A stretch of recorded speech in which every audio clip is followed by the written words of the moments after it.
you. We will call this evening's town board meeting to order for June 26th at 7:08 p.m. Our first order of business is roll call. Ms. Iker. Mayor Christy Melendez. Here. Mayor Pro Tem Miles Baker. Here. Cindy Showerman. Here. Ken Bennett. Here. Paul Rennemeyer. Here. Brendan Boudreau. Here. Ivan Adams. Here. Mr. Rennemeyer, will you please lead us in the Pledge of Allegiance? I pledge allegiance to the flag of the United States of America and to the republic for which it stands, one nation, under God, indivisible, with liberty and justice for all. Our third item this evening is review of agenda by the board and addition of items of new business to the agenda for consideration by the board. Is there any additional items? If not, I would seek a motion. Madam Mayor, I would move that we approve the agenda as presented. Second. Okay, we have a motion on the floor from Mr. Adams and a second from Mr. Rennemeyer approving the agenda as presented. All in favor vote yes, opposed no.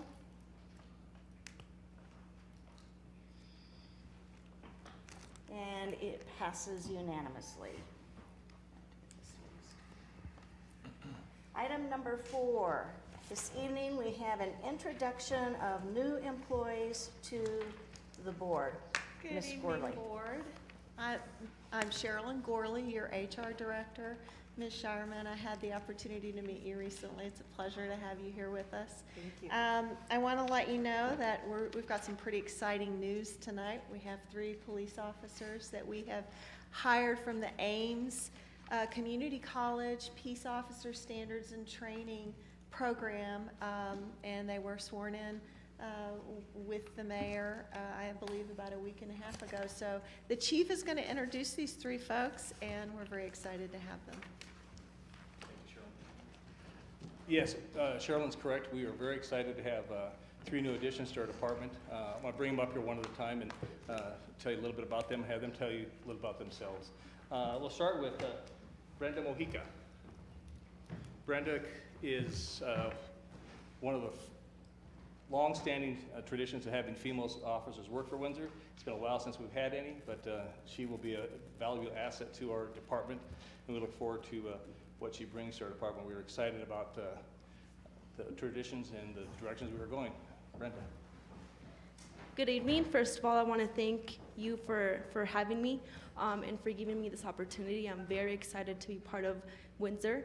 I am bilingual. I was, a little about myself, I was born in Mexico City, and I've been going to Ames, and that's where I graduated from, in the Peace Academy. So once again, I really appreciate this, and thank you very much for having me. Thank you. John Bull. Officer Bull is new with us, and he's very tall, so we needed to have a height requirement, and he met it. So if I need security, he's it. So Jonathan is also a new graduate. He is originally from Peru, I believe, and we're excited to have him with us also. So Jonathan Bull. Thank you. Again, like Brenda, I want to thank you guys very much for giving me the opportunity to come here at this time, which the town itself is growing, and I hope that I can myself grow along with the town and benefit here as much as the town will. Like Brenda, I am also bilingual, and from Ames as well. Again, just thank you each for letting me be part of this community. Thank you very much. Thank you. And last but not least, Cole Salinas. Cole actually lives in Windsor, and his kids actually go to school here. So he's already been entrenched with our community, and we're excited to have Cole here. Cole Salinas. Good evening. Like Chief said, I live here. I've lived here about 2 years, and I have 5 kids that all go to school here. Unlike those 2 back there, I'm not bilingual. So I'm excited to start my new career here.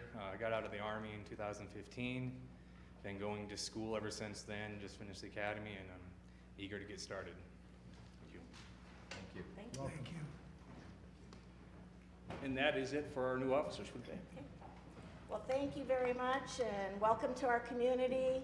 And May you be kept safe and in your duties as you move forward. God be with you.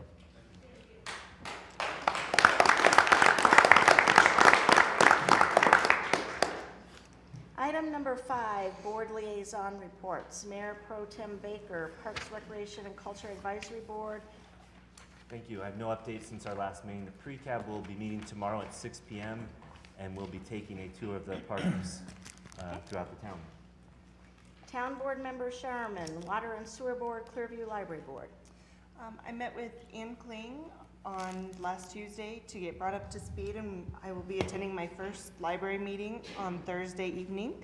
And the Water and Sewer Board met on the 14th to review updates to the storm drainage master plan and fee structure, but some more work was needed on that, so we are meeting again this coming Wednesday in order for the board to prepare recommendations to the town board. Okay. Town Board Member Bennett, Planning Commission and Windsor Housing Authority. I was out of town last week, but the Planning Commission did conduct their public hearing on item 7 on tonight's agenda. The Housing Authority met last week also. I was gone, but I do know that they worked on upgrading their emergency preparedness procedures. Town Board Member Rennemeyer, Historic Preservation Commission, Great Western Trail Authority. There has been no update on either of those since the last meeting. Okay. Town Board Member Boudreau, Chamber of Commerce. No report at this time. Okay. Town Board Member Adams, Tree Board, Poudre River Trail Corridor Board. No meetings that I attended lately, but the tree board will have their sick day tomorrow, starting at 4:30, and I understand we have a full slate. All 6 teams are going to be busy throughout the town, so I'm looking forward to it. I learn a lot. I don't give any information, I just listen, and it's always interesting. And then the Poudre Trail Board meeting is scheduled for Thursday, July 6th at 7 o'clock a.m. That's it. Okay. And I don't have anything to report because neither of my boards, the Downtown Development Authority or North Front Range MPO, have met since my last reports. However, Downtown Development Authority does meet this Thursday, the 29th, at 7:30 a.m. in the first floor conference room. Item 6, public invited to be heard. This is for individuals wishing to participate to talk to us on a non-agenda item. Is there anybody this evening who wishes to speak to the board on a non-agenda item this evening? Okay, seeing none, we'll move through the regularly scheduled agenda. Moving on to item B, our consent calendar. We have one item there under the consent calendar this evening, which are the minutes of the June 12th, 2017 regular meeting. Madam Mayor, I move to approve the consent calendar as presented. Second. Okay, we have a motion on the floor from Mr. Rennemeyer and a second from Mr. Boudreau for approving the minutes of the June 12th, 2017, or approving the consent calendar. All in favor vote yes, opposed no. And it passes unanimously. Moving on to item C, board action this evening. Our first item this evening is ordinance number 2017-1540. An ordinance repealing, amending, and readopting a portion of section 6-1-10 of the Windsor Municipal Code concerning town clerk administrative authority for special events permits. This is legislative action. Ms. Emel. Thank you, Madam Mayor. Before you is a proposed cleanup of an ordinance that we passed a year ago. The old ordinance originally was approached to me that we had a typo in it, and after reviewing it, it wasn't just a typo. What we've done is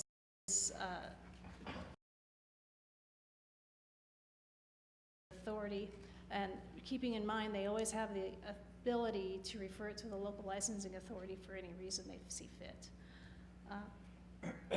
It's our belief that this attached ordinance corrects this oversight, harmonizes municipal code with current practices and needs.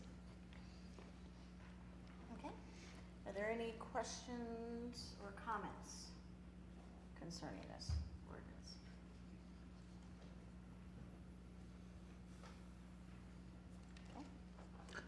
Hearing none, I would seek a motion. Madam Mayor, I move to approve ordinance number 2017-1540. Second? Okay, we have a motion on the floor from Mr. Rennemeyer and a second from Mr. Bennett for approving ordinance number 2017-1540. All in favor vote yes and opposed no. And it passes unanimously. Moving on to item 2, resolution number 2017-42. A resolution approving the memorandum of understanding MOU for the Beat Auto Theft Through Law Enforcement Battle Plan. Legislative action, and Chief Klemick giving presentation. Madam Mayor, fellow board members, what you have before you right now is a MOU to allow us to work collaboratively with other agencies in the area to basically attack auto theft detail rings that take place around the state. We do not have a large issue with motor vehicle theft, but we do have an increasing amount of vehicle thefts taking place, primarily because people leave their keys in a car. Get that message out, lock your cars, take your keys out.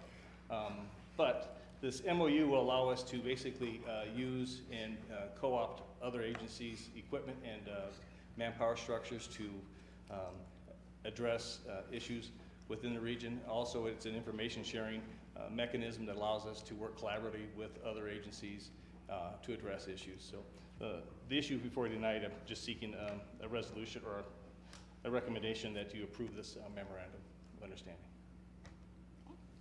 Are there questions or comments for Chief Klemick? Can I ask, going back to what you said, I know this doesn't seem like it should come up, but why do we need this? Why do we need to have this ordinance, I guess? It allows us to work with other agencies in their area, do information sharing in areas of criminal activity that we do not have the sole capability of handling ourselves specifically. And we haven't been able to do that in the past? Not in a collaborative method. As we've grown and become entrenched and surrounded more and more by the agencies around us, a lot of the bleed over activities have impacted us. This basically allows our investigators, officers to reach out to them and to share information and resources. If we have an issue, they'll come in and work with us to attack an issue similar to an officer involved shooting, critical incident response. They'll use their resources to come help us. Madam Mayor, I just have a quick question, and perhaps this was in there, I'm not seeing it. Was this a state-started program, or was this a federal program? It is a state. It's the local jurisdictions got together. Gotcha. It started a number of years ago. It's been around for some time. CSP is the primary entity behind this organization. You have agencies from around the area, Fort Collins, Irwin County, Greeley, others that are involved in it. So all the agencies in this area are impacted by motor vehicle thefts, and if it takes place as multi-jurisdictional, this helps step in and ease the pains of investigation. Sure. Thank you. So I saw in the MOU, it talked about addressing the emerging organized auto theft problem. So, and at Windsor as a whole, have we seen an increase in auto theft? We've seen an increase, but I would caution and make sure nobody understands this as we have a out of control motor vehicle theft problem going on. We have increases, but that could also be attributed to the size of the growth of our community as far as just the number of people here. We have occasionally had connections with theft rings. It wasn't too long ago, Officer Darcy was involved in an investigation that involved a ring that was operating out of the Denver metro area, and one of the residents was living here in town, perpetrators. And so with the work with him, with State Patrol, started some of these conversations. Okay. Anything further? If not, I would seek a motion on the resolution. Madam Mayor, I move to approve resolution number 2017-42. Second? We have a motion on the floor from Mr. Rennemeyer and a second from Mr. Adams for approving resolution number 2017-42. All in favor vote yes, opposed no.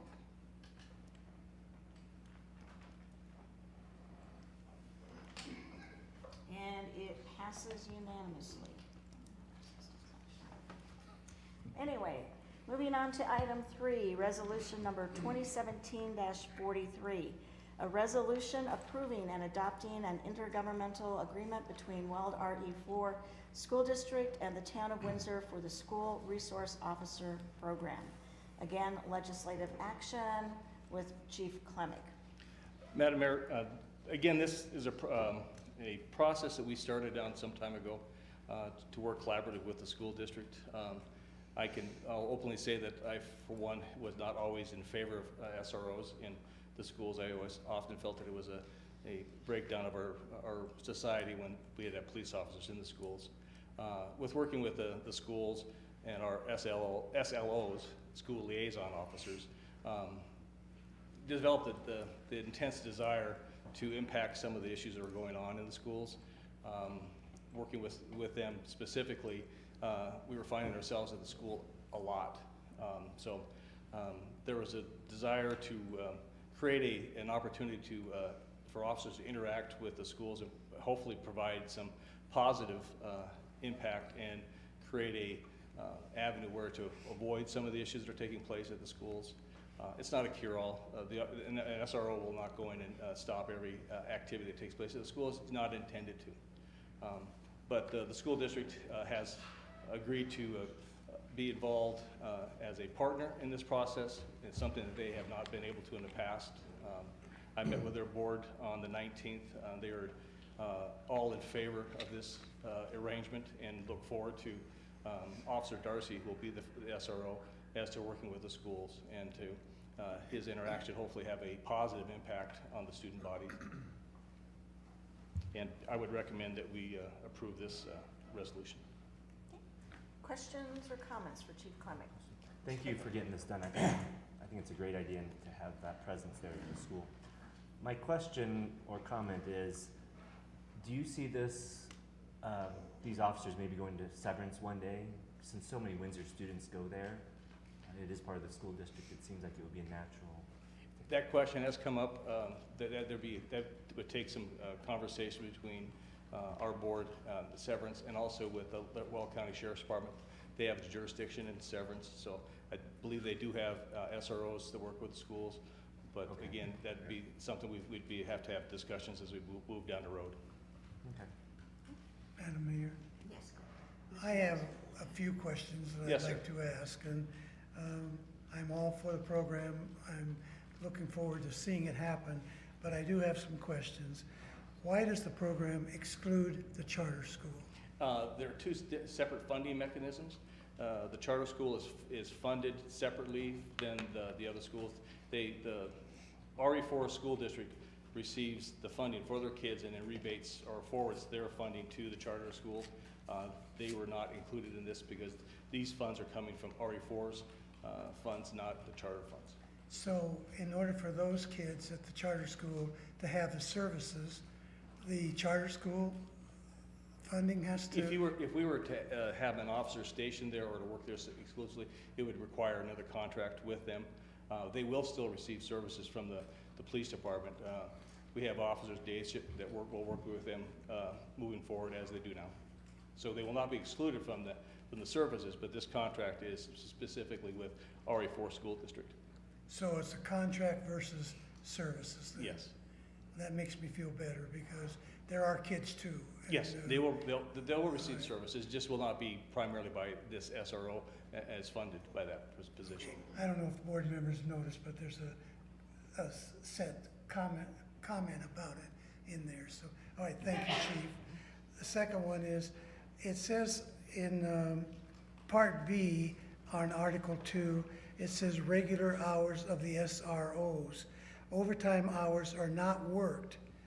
Yet, in the following sentence, it states the superintendent or his designee, in cooperation with the SRO supervisor, may request assignments of SRO beyond the contracted hours. My question, Chief, is this not overtime, or should it be considered overtime? It may be overtime, it also may amount to a shift in hours. So if they want an SRO to attend a after-hours function, instead of having that person work from 8 o'clock in the morning, you'd shift their hours to make that work. So we would just Okay. shift hours. And there will be, occasionally there'll be overtime. There is no way we can stop an incident where something happens at the end of the day that SRO is not tied up with it. So that would be part of it. Okay, I was just taking it for verbatim, the way it's written, and I kind of questioned that, and I wondered. Okay. And then the next part of it, if the superintendent requests additional coverage from the SRO, subject to the availability of the SRO, then the town may seek compensation or reimbursement for the additional costs associated with that coverage, if any. Do you have any comments on that? Yeah, that's just standard verbiage to protect the town from basically having the SRO be at every function beyond his regular workday. And so if it came to a situation where we wanted the SRO to travel with a team to a playoff games or something of that nature, that's above and beyond what the scope is. So we would basically go to the school district and have them reimburse for those hours. So the superintendent would have, under his auspices, the right to do that. And so- To ask for it. All right, that answers that question very well. And then Article 7, only have one more. The effect of the SRO vacancy, and it's just a question that I have. Does a replacement within 30 days seem like an excessive amount of time in a school situation during attendance time based on the responsibilities and needs of the SRO? I know it's new, but having been in the schools and dealt with problems, 30 days seems like a long time It is a to long- replace, and I think it could be done more quickly than that. I'd like your reaction. I can't really give you a solid answer to that, Ivan, in reference to the time frame it would take place. You have to take you have to repost it. If it's an internal posting for a position, you have to seek somebody that really wants that position, and it has to be a fit with the school district. So we wouldn't just take Officer A and say you're replacing Officer B without the consent and permission of the school district. So it may protract the time, but should we remove an SRO, or the SRO be removed for some other reason, we would still backfill that with our department as far as services with an officer. They would still receive services. Okay, Chief, thank you for the good answers, and like I said, I love the program. I think it's well needed and deserved. You're So, welcome, Mr. Adams. Thank you. Thank you. Any other questions, Mr. Bennett? Chief, I appreciate your comment that it's sad that in a society where we may have to have police officers in a school, having been a school administrator, worked with SRO programs, the benefits are immense, and it's proactive. And it's hard to prove what didn't happen, so I want to keep focused on their work as not just reactive to situations, but proactive, building relationships, Yes. safe climate in our community and the information networks. And a key to success, I think, is for the school people to understand that the officer is a police officer. But the role of an SRO is a little different than a street officer. Is there any plans on how we'll be working with the school administration to help them understand the role of the SRO? Yes, Officer Darcy has attended some courses for SROs, the schools, to be an SRO. We've invited several of the members from the staff at the high school and at town, or the RE4 admin building. We are in dialogue with them, and we are working on protocols and activities for the SRO to be involved in. The SRO will wear probably a softer uniform most of the time. He will not be the standard uniform you saw the three officers in earlier. It'll be designed basically to allow him to be more approachable, yet still authoritative. The SRO, and it was picked specifically because of his ability to form relationships with the student bodies and be an excellent example of an officer and a role model to the kids. So we'll be working collaboratively with the schools. Anything else? I've got a question. Okay, Unless- Mr. Redemeyer? And this could be for Mr. Arnold as well. The financial impact, this does have a financial impact on the town. I mean, I know that the cost is being shared 70-30, but I guess I kind of just wanted to touch on that just so we're all on the same page on not that you guys don't know what you're doing or anything like that, I don't imply that at all in this, but does this, I mean, this takes another officer away from the regular shift routine or whatever, does it not? Or have we had to hire another one because he's stepping, you know, Officer Darcy stepping into this role? I just was surprised, I guess, of the the financial impact. I mean, there is a financial impact to us that the town is now paying 70% of this one particular officer, and we're having. Anecdotally, I would tell you that we've been spending, this officer in nameless name has been over there in the same amount of hours regardless. So having the concentration of this SRO, there will be a financial impact, yes, but I believe the impact will be negated in the amount of times that we do not have to pull in a day shift officer or an afternoon officer to deal with issues with the schools specifically. I think there's a better upside to the use of this officer going down the road. In the past, the school district, because of funding, has been unable to find the funding to support this in any fashion. The fact that they're doing it now the way it is, I think is a huge step forward, and I think as we move forward, we'll find that the benefits of this far outweigh the costs we have. So I think. Well, I don't ask that in a negative. Well, I understand. In a negative sense at all. I just know that there is some kind of impact, obviously, to the department because of this, you know, and that's why I was just asking if this meant we've had to hire another officer, you know, or you know, et cetera, and maybe this comes into budgeting or whatever down in the fall, et cetera, but I just thought I'd ask about the. Well, it's a good question, Mr. Redemeyer. There is an impact. So far, as we've discovered in the past, this officer with the same staffing will spend almost the exact same number of hours at the school. When he's not working at the schools, he will be working the street and providing services there. So I think we'll see pretty much a wash in that regard. Okay. And what will the SRO do when school's not in session? They will work the street. They'll be assigned to the So he goes back to his regular? Well, he'll be assigned to the investigative unit or set team, and Okay. they'll be working on specific problem-oriented issues. Which is why it's not a 50-50 split that she told me, because he's got 3 months out of the summer or whatever that he's gonna be.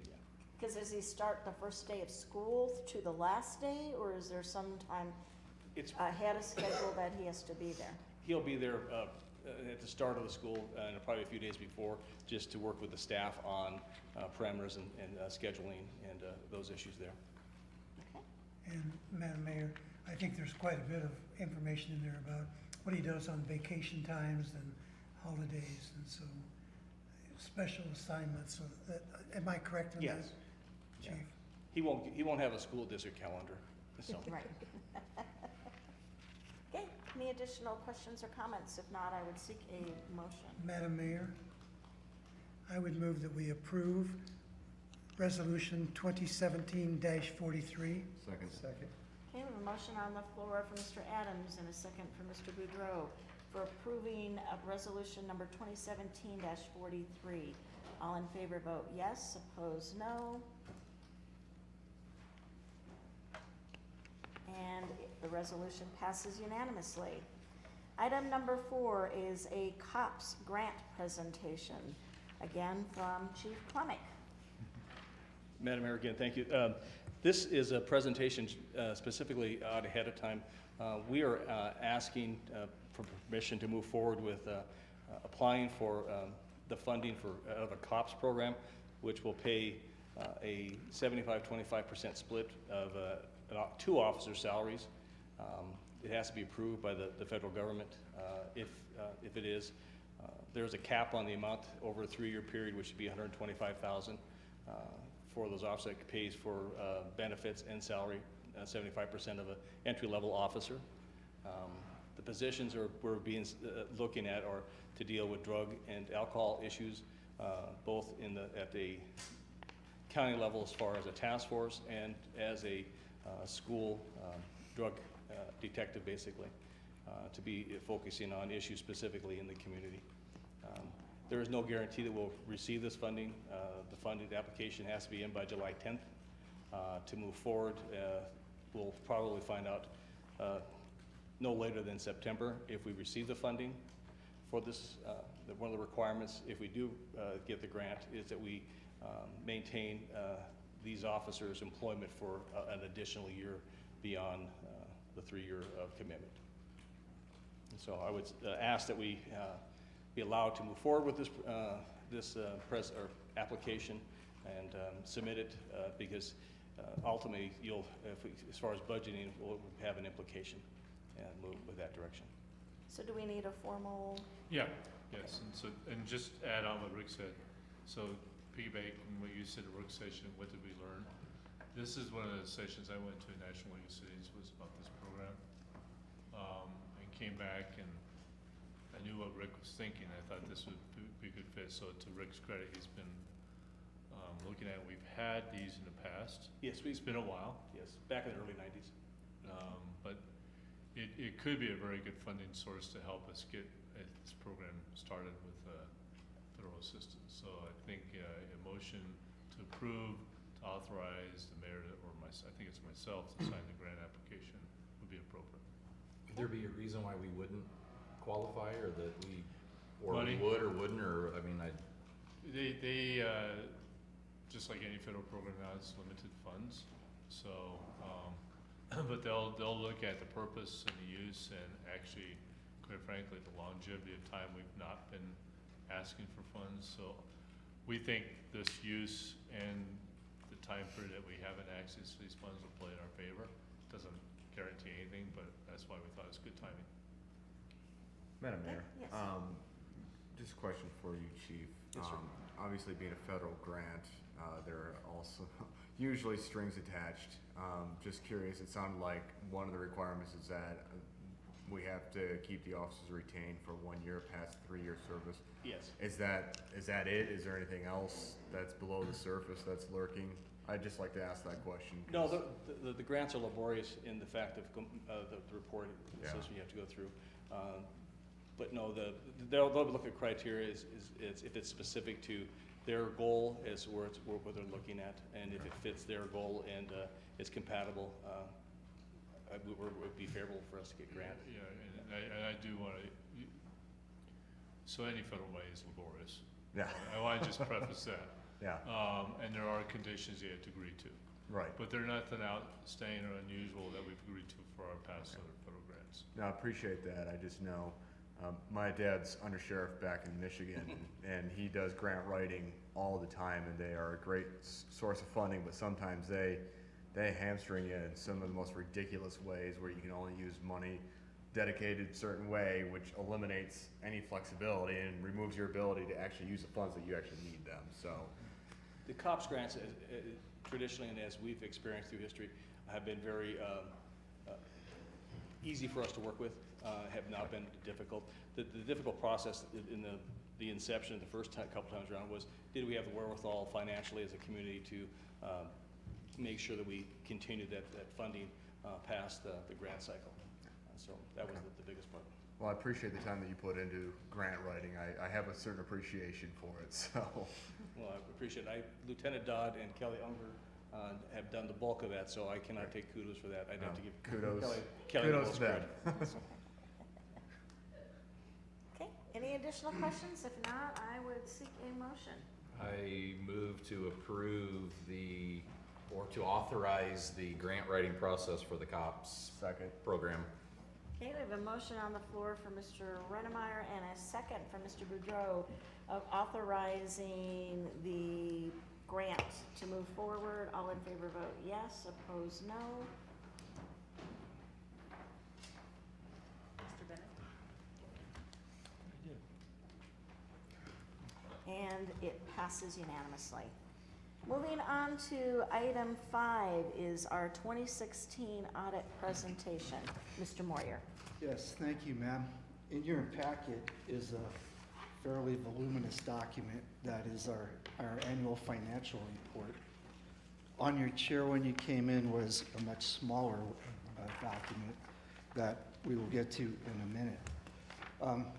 This is an exercise required by statute every year. We do this audit each year, and we have to have it done by an independent auditor. Reason it seems a little bigger this year is the statistical section in the back. Usually when we are at this point in the process, at this meeting, we don't have that section fully completed. We had it done, so we send it along to you. As I mentioned, this is an independent audit is required by state statute. Our auditing firm is Anton Collins and Mitchell. Ms. Tyra Litzow was the lead auditor on our project this year.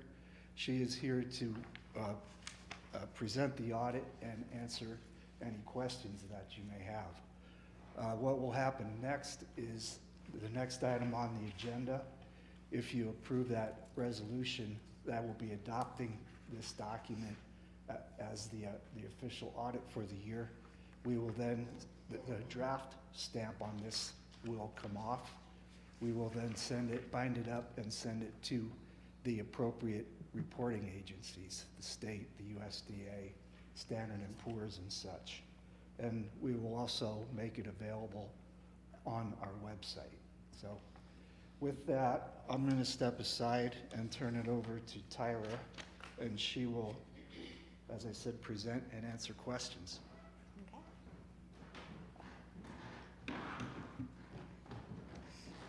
Thank you, Dean. Good evening. My name is Tyra Litzu. I'm the audit director for Anton Collins Mitchell. Like Dean said, I oversaw the entire audit process for the 2016 year end. There will be two documents I'll go through tonight. The first is the smaller of the packages. That's our audit wrap document. That's our required communications to those charged with governance. In this case, that is the town board. I'll just start on page 3 of this document. This is the status of our audit. So what this says is we have substantially completed our audit procedures. Like Dean says, it is in a draft form in front of you tonight. Once you approve that, we will take the draft stamp off, we will issue it, and we don't anticipate any changes to the financials after tonight. The objective of our audit is always to obtain reasonable assurance, not absolute assurance. What that means is we do a risk-based audit approach where we're looking at significant transactions that the town enters into, significant balances on the financial statements. We don't audit every single transaction that the town enters into during the year. So that's why we can only give reasonable assurance, not absolute assurance. The scope of our work was substantially the same as what was communicated in our prior communications. We do expect to issue an unmodified opinion. That's a clean opinion. That's what the town is always striving to accomplish as part of the financial statements. There's other information within the financial statements, including management's discussion analysis, the statistical section that Dean mentioned. All of that information, we don't audit every single piece of it. We don't give an opinion, but we do read everything. We look at everything in there to make sure it's materially consistent with the rest of the financial statements. Because the town did spend more than $750,000 in federal funds this year, we did have to do single audit procedures on those grants. We tested 2 of the grants for compliance with both the grant agreement as well as the federal regulations. We didn't identify any findings relating to those grants this year. Everything that we asked for was made available, and management's cooperation was excellent. We give the town finance department, Dean, Cheryl, Vicki, and everybody else like a really long list of everything we need for the audit. And then once we're in the field, we ask more questions. They provide us with additional documentation. So we really appreciate their help. They're doing this in addition to their normal functions. So we couldn't do the audit very efficiently without their assistance. So we do appreciate that. Continuing on to page 4, during this year, there was a new standard that was implemented. It has to do with investment disclosure. It really doesn't change the value of the financial statements of the investments. It just adds another disclosure about how those investments are valued. There weren't any significant changes to any policies, practices, assumptions during the audit. Continuing on to the bottom of page 4, like I mentioned, we do a risk-based audit approach. We're looking at significant areas. The town receives a lot of different revenue sources, so we're making sure that those revenues are recorded in the proper year and in agreements with any of the contracts or other agreements. We look at accounts receivables. Management has determined that they're all determined to be collectible, so there's not an allowance for any of the receivables. We look at the capital assets. There was a lot of capital asset activity in the town during this year, so we looked at additions. We also looked at the depreciation for existing assets just to make sure that they're being depreciated in accordance with useful life. Capital, there's outstanding bonds, loans, payables, about $22.3 million in the governmental activities, 10.1 business type activities. We look at those, make sure they're being paid down in accordance with the debt agreements and the debt schedules. We confirm those balances as well. Pension reporting, continuing on to page 5. The town has a defined benefit plan with FPPA for the police officers. That now is, as of last year, there was additional procedures and additional requirements in the financial statements for that defined benefit plan. The town does have a very small net pension asset related to that plan. That's because FPPA is a fully funded plan. So they do an actuarial study every year where they're looking to verify or project out what their future benefits could be for everybody that's in the plan. And they compare that with what they projected out their future assets would be. So the FPPA plan is fully funded as of December 31st, 2015. That pension asset is 1 year old, and the reason why is just they can't provide that information to the town or any participating entities in order for you to present it in the current year financial statements. So that is going to be something that's going to be in your financial statements going forward. That's not going to go away, but that's just how that comes about. Going concern, we didn't identify any issues of going concern. Estimates were determined to be reasonable and free of bias. And like I mentioned, we did do a single audit this year where we did test 2 of the grants. We did identify one adjusting journal entry, and it had to do with just a presentation of one of the proceeds from the loan, moving it from one type of receivable to another. And we did have a couple of uncorrected misstatements relating to accrued interest, but we didn't post those few, and those are attached at the back. Continuing on to page 6, as part of our audit, we are required to gain an understanding of internal controls over financial reporting. Except for the single audit procedures, we don't actually give an opinion on the internal controls of the town. We do this as part of our planning process to make sure that we understand what activity is going on, and we can plan our audit approach. We are required to communicate to those charged with governance any material weaknesses or significant deficiencies. We didn't identify any material weaknesses this year, so there is nothing to present on that page. Some additional communications are on page 7. And then on page 8 is our engagement letter. We are independent in both fact and appearance with the town. There's a few, on page 9, there's a few new accounting pronouncements. Like I mentioned, the new standard on investment disclosures. We did implement that. There is a new standard relating to tax abatements. My understanding in discussions with Dean, there is no current tax abatements that are material to the town, so there's no disclosures. But going forward, if there were to be any new incentive agreements where the town is foregoing property taxes or sales taxes that it's otherwise entitled to, there would be a requirement to disclose those agreements in the financial statements, in the footnotes. And then there's an additional standard related to post-employment benefits other than pensions, and isn't applicable to the town. I went through that fairly quickly. Does anybody have any questions on that document? Are there any questions for her concerning this first pack?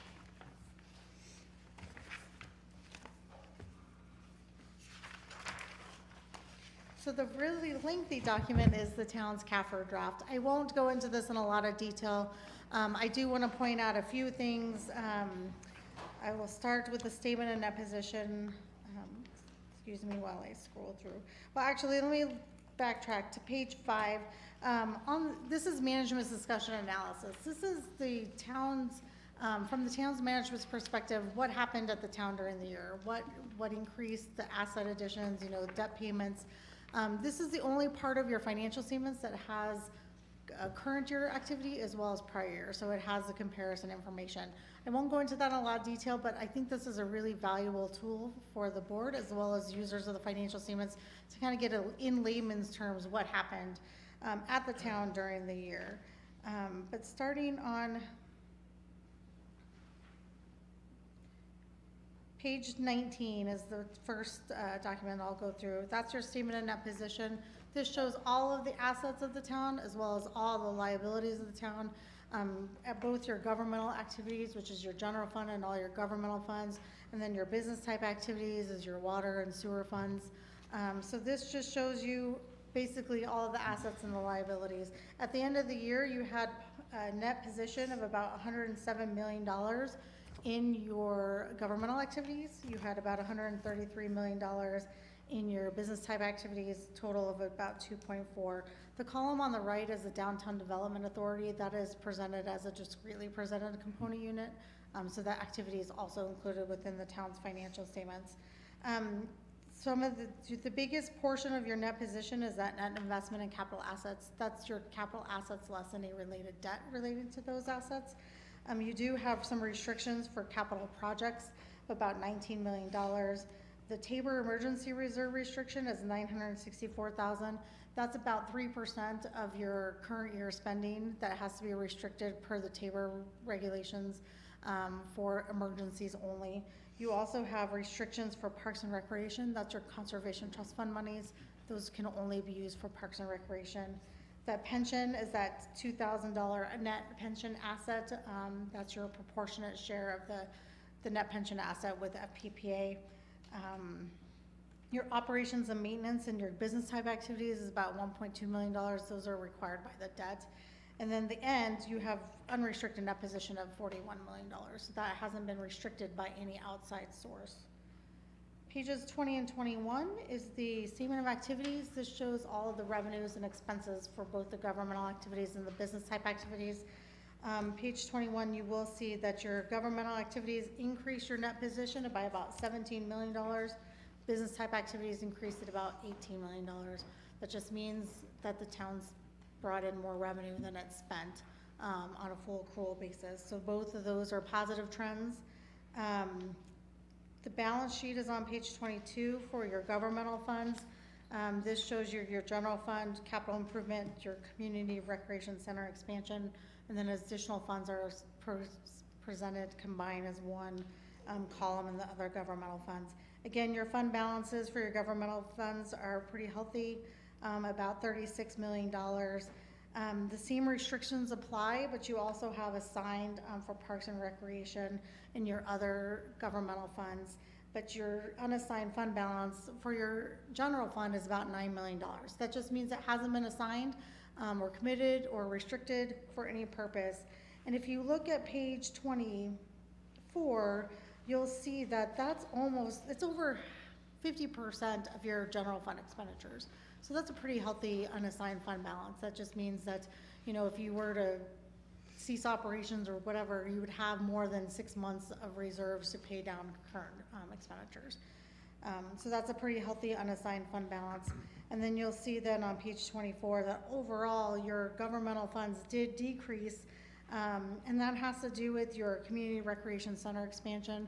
The bond proceeds that you received in 2015 were being spent down in 2016 as capital expenditures. Those got added to the capital asset on your statement of net position. So that's just something that I wanted to point out. Pages 23 and 25 really gives a reconciliation back between the two statements. Pages 26, 27, and 28 show your financial statements for your business type activities, your proprietary funds. It's basically the same information that's on the statement of net position. It just gives it in more detail. And page 28 shows on a cash basis kind of where the money was received and where the monies were spent. I won't go into the footnotes in a lot of detail, but if you have any questions, please let me know. The back schedules before the statistical information is your budget to actual statements. It shows you where the town budgeted originally, as well as any final budgeted information compared to the actual, is those remaining statements. It's a lot of financial information, I apologize, but do you have any questions?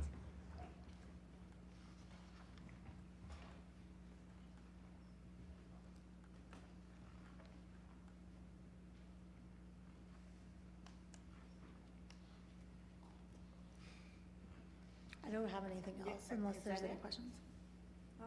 Any additional questions? Mr. Moyer, I was gonna ask Mr. Moyer about the refinancing of the Kiger loan. Was that last year? Was that done in 2016? Is that or was that done in 2017? The Kern loan? Was it the Kern? Yeah. I'm sorry, the Kern. Yeah, we're still working on that. Oh. So it's still in its original state. So That should take place in 2017 here. We're still working with the bank to round up all the yeses that they need to check off to get that done. Okay. But we did in fact lock in that, not verbally locked in that interest rate that we had talked about. I just didn't know if it was in the audit somewhere, or if that was. If it had been finalized by this presentation, we would have adjusted at least the maturity schedule on that, but it hasn't been finalized. Right. Okay. Anything additional? In conclusion? In conclusion, the town is growing. I mean, the fund balances are improving, the net position, you're adding capital assets, you're paying down your debt. There hasn't been, except for the refinancing, there hasn't been any new debt in 2016. I think that the audit went really well this year. We didn't have any, significant deficiencies or material weaknesses in our internal controls this year. So anything that we brought up to Dean and the finance department, they always take our suggestions and they implement them. So we really appreciate the working relationship we have. Okay. Well, thank you for the presentation. Thank you. So moving on to item 6 is a resolution number 2017-44, a resolution accepting the audit report for 2016 prepared by Anton Collins Mitchell LLP, Certified Public Accountants. Legislative action. Mr. Moyer, anything further? No, just what I mentioned earlier. Thank you. Okay. Anything further from board members? If not, then I would seek a motion. Madam Mayor, I would move that we approve the resolution 2017-44, accepting the audit report. Second? Okay, we have a motion on the floor for Mr. Adams and a second for Mr. Rennemeyer, approving resolution number 2017-44. All in favor vote yes, opposed no. And it passes unanimously. Madam Mayor, I just recommend Dean and commend Dean and auditors for a good report this year. Thanks for everything you've done, your staff, to get that done and accomplished. This is a wealth of information. I mean, I wouldn't even recommend it for falling asleep material. I think it is enlightening and good reading. I mean, you can even go to like page 101, which is every Metro District summary you ever wanted, which you've been asked about. What is the mill levy? There it is. So anything and everything in here should be in here. If it isn't, ask us and we'll find it, but I think it's in here, so. Yes, our thanks to you and to your staff, Vicki and Cheryl, who are in attendance this evening for a fine report with lots and lots of detailed information. Yes, thank you. Thank you. Thank you for your hard work. Thanks, ladies. Thank you. I'd like to also commend him on the award for the Certificate of Achievement of Excellence in Financial Reporting. I don't know if that's Mr. Arnold's, but the award that they received. So congratulations. Thank you. Yeah, thank you. Moving on to item 7 is a public hearing for a final major subdivision, Rain Dance subdivision. David Nelson and Martin Lind, Rain Dance Land Company are the applicants. Tom Siegel, Water Valley Land Company, applicants representative. Quasi-judicial action. Mr. Hornback's going to lead the presentation, but first I'll seek a motion to open public hearing. Madam Mayor, I move to open public hearing. Second. A motion on the floor from Mr. Rennemeyer and a second from Mr. Baker to open public hearing. All in favor vote yes, opposed no. And public hearing is open. Mr. Hornback. Good evening, Mayor, Town Board. This final major subdivision plat is being reviewed in accordance with Chapter 17 of the Municipal Code.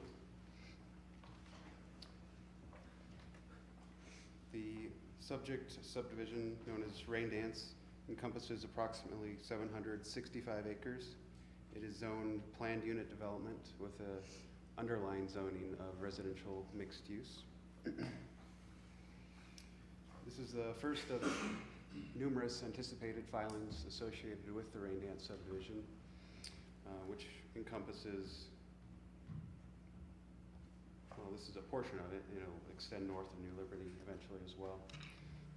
There are off-site improvements to Crossroads Boulevard, and what's known as Covered Bridge Parkway will extend from Crossroads up to New Liberty Road with a roundabout located on Crossroads in approximately the center location there.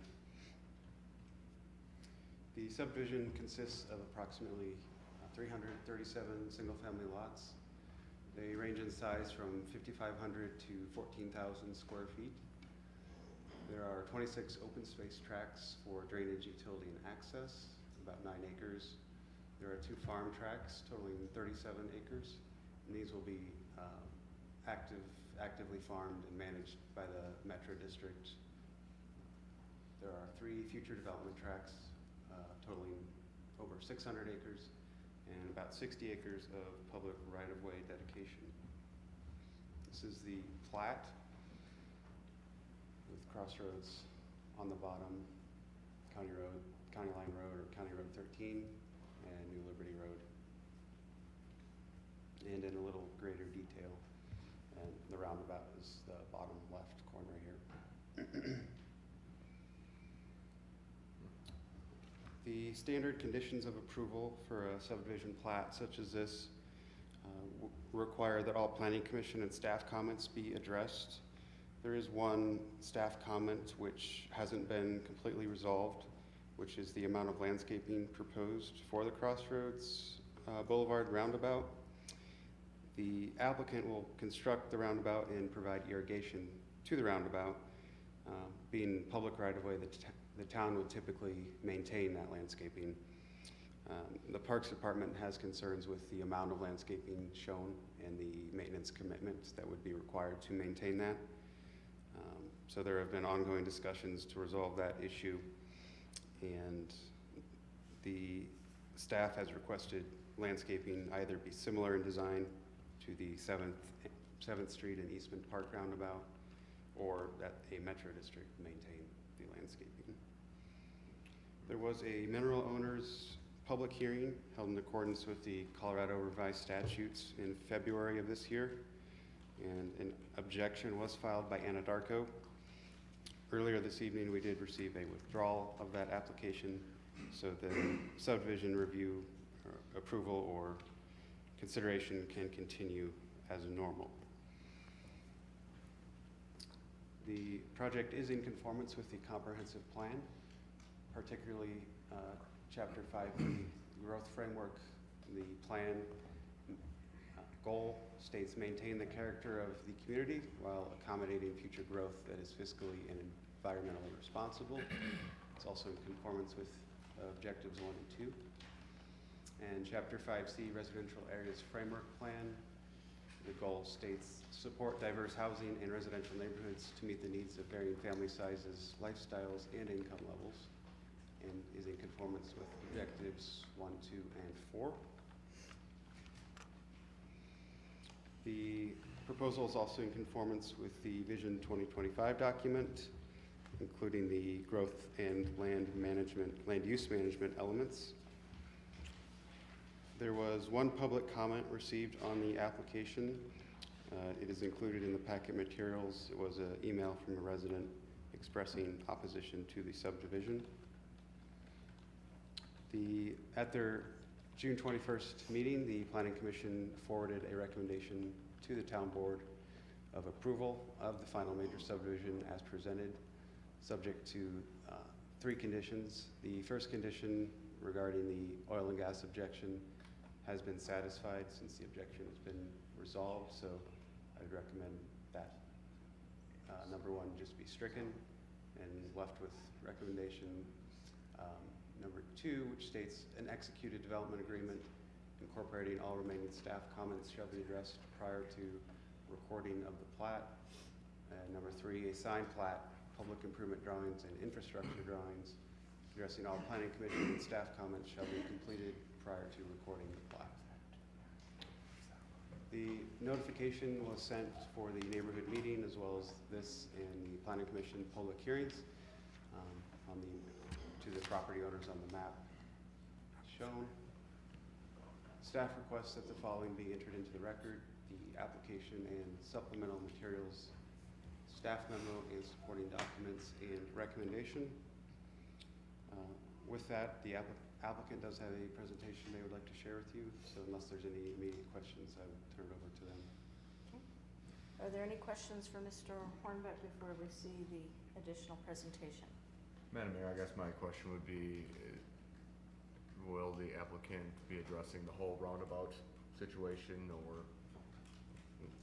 what is the status of that? And I guess, is that being resolved as part of this, or is that gonna require action? Just kind of curious about. I don't believe it requires any action on the Okay. part of the town board. I just felt there was a cliffhanger there, so Right. to be continued. Right, it's not necessarily resolved yet, but I think Okay. the two options presented by staff, either Metro District maintenance or a reduction in landscaping, if one of those two options works, then it's resolved. Okay. Okay. Any additional questions? Then I think we're ready to see the next presentation.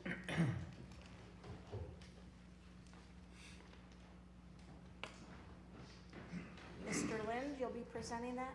Yes. Okay. Mayor, Town Board, it's an honor to be here tonight. Those of you that have spent some tenure here know that we have been at this project a long time, over 2 decades. We have zoned, we've rezoned, we've PUD'd, been through several partnerships that have wanted to take either a different route or come up with a project that would be less than you're seeing tonight. And we've held very steadfast to our mission to honor Windsor. We feel that this is Windsor's entryway. We feel that Crossroads is a very significant arterial road, and that forever what we do on Crossroads is going to reflect what the town's going to look like coming in from the south. So I think I can navigate through this thing. Again, the property is bordered on the south by Crossroads 13 or Colorado Boulevard on the west, Pelican Hills, and the new area that we just annexed called the Lebu Farm on the east, Poudre River on the very north, and then Mr. Kaplan's property is on the northwest corner. This will be the first project, I believe, to ever come through Windsor that has had a density change from transfer of units. If you remember right, we purchased a farm south of town that belonged to a California family that had 600 residential units a mile and a half south of Crossroads. And we just felt that leapfrog development wouldn't be good for the community. So we did a transfer agreement with the town, and we moved those units up into here, much to the appreciation of the school districts. And I believe the police department's pretty excited about that, not having to go down a dirt road to take care of barking dogs. So anyway, I think I think we're really, we've worked hard to get it to this point, and I think we have a fantastic project in front of you. The first filing we have tonight has a significant improvement project along with it, which is a lot of work on Crossroads and building a main north-south arterial up through here, Collector Street, that hooks New Liberty to Crossroads. The area that I've got, that I'm showing right here with the mouse, is a extremely extensive landscaping project, and we think it'll set the bar forever for future developments that want to do master plan and community development in northern Colorado. We named it Covered Bridge Road. We tried to name it Rain Dance, but there's actually a tiny little street in Windsor called Rain Dance, and some of the neighbors did and some didn't want to sell the rights to that name, so we gave up on that and have submitted with Covered Bridge. There'll be a filing following probably right away afterwards. It's this up here. We have another builder that will want to take that phase. It'll come in after this phase we've got right now. The farm that we're presenting tonight is fairly extensive, and it's a continuance of what we started on Pelican Farms. So as you come into Windsor on the crossroads, you're going to see this agricultural establishment, the sustainable living that we've established in Pelican Farms. And it'll continue all the way down Crossroads and then all the way north on Road 13. Pretty excited about that, and I really think there's significant merit to that. There'll be orchards and a lot of fun community activities that we've established. Community and neighborhood parks inside the pockets of development, all meeting town standards. Metro districts will build those. There's the entryway that we've talked about and that Paul had mentioned earlier about having a question on landscaping, and I would love to settle that issue tonight. I don't know if staff would like to, but I'm being told that it's direction of the town that you would like to have less maintenance costs. I'd love to visit about that tonight. This project brings a prolific amount of money to the community, not only with assessed valuation and the mill levies, but all the permit fees. And in its entirety, rain dance will be somewhere around 2.5 units per acre. So even though you're seeing quite a bit of density in the areas where houses will be, the project itself is less than half would be required if it was under the city plan in Fort Collins, which is 5 units to an acre. So we think that we're bringing a trophy project to the town, and that, you know, with privilege comes burden. We'd like to see this roundabout and the medians and the entryway on Crossroads to make a statement. And we'd like to see Windsor be acclaimed for that statement. And so one of the reasons we didn't just surrender and say, all right, we'll just fill it with concrete and do minimalistic landscaping out there is because we feel it's important. Interestingly enough, and I won't belabor this too much, but I just got back from a trip from Europe, and we were in Rome. And the first day in Rome, I was depressed because my entire 30-year career developing in Windsor is nothing but a speck of dust on one significant block, on one significant project, and there's hundreds of them. And I just I felt very insignificant. But then after I got to look at it a little bit more and more, I felt inspired.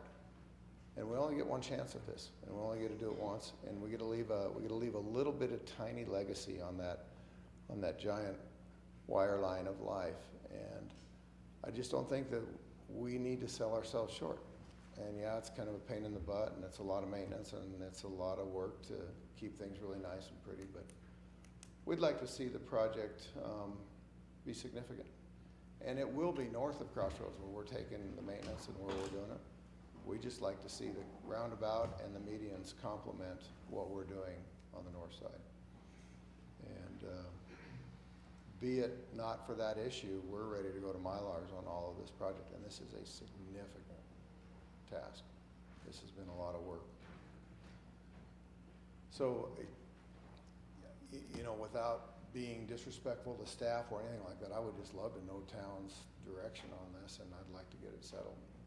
We'd love to have that project move along. Other than that, I don't believe there's any issues. Okay. Are there any? We are in public hearing. Would this be a discussion during public hearing? You can or ask this? questions and such. We could ask questions. Sure. So if there's Maybe, addition. can you show the boundaries of the roundabout on some way? I think we might have a blow up of it. Do we have a blow up of it, Tom? Maybe not. Okay.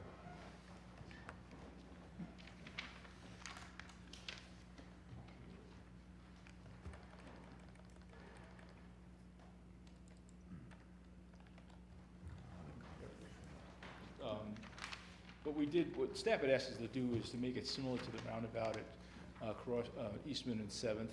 This is a graphic of what that plan was. This is a graphic of the plan that we have proposed for Crossroads Boulevard. And not only do we have some significant plantings in this particular circle, but unlike the roundabout at Eastman, we've also got these splitter lanes areas that also include landscaping. And it's significant. So when you do a comparative as regards to area, and it's a little hard to see here, the Eastman diameter is 62 feet, whereas the area for the one on Crossroads Boulevard is 104. So significantly larger, especially when you think about, if you do your area calculations and those types of things, it's actually nearly, just that particular area is almost 3 times the size of the planting area in Eastman, on Eastman 7th. And then it's a little difficult, it's a big area, so we wanted to show you the splitter lanes on either side of that entryway. And then from a comparative purposes, as I mentioned before, the diameter of the planting area on Eastman is 62 feet, which is approximately 3,000 square feet. My understanding of planting density there is 1 plant per every 20 square feet. When you combine the 104 diameter, which generates almost 9,000 square feet, plus the splitter lanes, we have 13,000 square feet to maintain, a significantly larger area based upon the scale of what we're trying to plant, what we're trying to do on Crossroads Boulevard. The planting is approximately 1 plant per 9 square feet. So if I may, can I ask a question? Sure. Is the reason for the bigger diameter, is that due to a higher speed roundabout because it's Crossroads? What's making the actual area to be landscaped bigger? Is it because to allow for a higher speed? And more traffic. More traffic, higher speed, Yeah. roundabout than Eastman and 7th is? Right, it's a traffic engineer's design to handle the much larger flows, 4 lanes. To be honest with you, we had to give an awful lot more right-of-way easement to put this in, but we've done that, and obviously at no cost, so we feel important about it to do it right and to make this sizable improvement out there, so, yeah, it's a big roundabout, big area, but it's also servicing, 2,800 units in Randance eventually can all flow through there, so. Is it similar to the one that's in Water Valley South, that's right by the? Bigger than that? Okay. Mr. Baker? I have a question on the farms, if we can jump subjects. I think it's a really cool idea. And do you know of any other developments that are incorporating this into their? In this area, there are some projects that are incorporating small little half and quarter acre. Trying to think, one of them is Rocking Horse up in Fort Collins. They have a kind of a farm to table deal, and they're servicing it with some grown on, but there's nothing that we've known of in the western United States that has dedicated this much to actual true agricultural preservation. I think it's a great idea, a good way to differentiate. We're super excited about it. I have an agricultural background. I actually live right there. I grew up in this neighborhood. This project's super important to me, and I wanted to preserve that agricultural history that Windsor's, hey, let's be honest, what's our festival in the fall? It's the Harvest Parade, and it's Windsor's history, it's their ancestry, and we really feel that, I'm gonna be dead and gone, but there's gonna be a day when northern Colorado is, I don't wanna scare anybody, but it's Manhattan Island. And if people don't take the time right now to find that Central Park location, we never will have it. And so I kind of think that our legacy of our companies will be known for where we didn't develop as much as where we did develop. So that brings up another question, I guess. What happens if the farms don't materialize, and when you and I are gone, I assume there's some guarantee that those stay either farms or open space or natural? They're actually platted into the plat as farm open space. So, if somebody took it someday and the Metro District will be owner of them and came back to the town and said, hey, we'd like to put an apartment complex in there, it'd be an interesting conversation. Can't imagine a town board going, or the neighbors that live around it going, oh, that's cool. So. Thank you. Any additional questions? I just want to remind my colleagues, this is public hearing to ask questions, not to make any comments. This is quasi-judicial of where your preference is on this item. Okay, Ms. Sherman? Going back to the roundabout issue, is that, when you talk about the 4 lanes, also plenty big enough to facilitate semi-traffic through there? Yeah. Yes, and if you follow Crossroads, you know, east to west, it starts on the very west end with a roundabout on Rocky Mountain and Crossroads. It goes through 2 at the interstate, and the State Highway Commission put the roundabouts there because they actually stretched the functionality of an intersection by almost 30 years by not having the start-stop. So, and then ironically, Crossroads is the distribution road of Northern Colorado. You have Walmart, you have Food Services America, you have Budweiser are all on that road. And so roundabouts, the old mystique of them was that semis didn't like them and truckers didn't like them, but really with the rollover curb and everything, they actually like them because they're not braking, they're not stopping and starting. So yeah, it's designed for that traffic flow. I thought maybe that was my engineer. Any additional questions? Mr. Bennett? Just a couple of clarifications regarding the landscaping and the roundabout. Am I correct in understanding that the applicant developer would put in the landscaping? Correct. The town would be responsible for the maintenance of landscaping? Correct. And it's the roundabout and the additional medians leading into the roundabout on Crossroads? Yep. Do we have a cost estimate? I mean, how significant is the question is type of landscaping go in there and the Correct. cost of maintenance of it. Do we have any type of estimate about what our cost would be on the landscape materials that they are suggesting compared to what we have in other areas?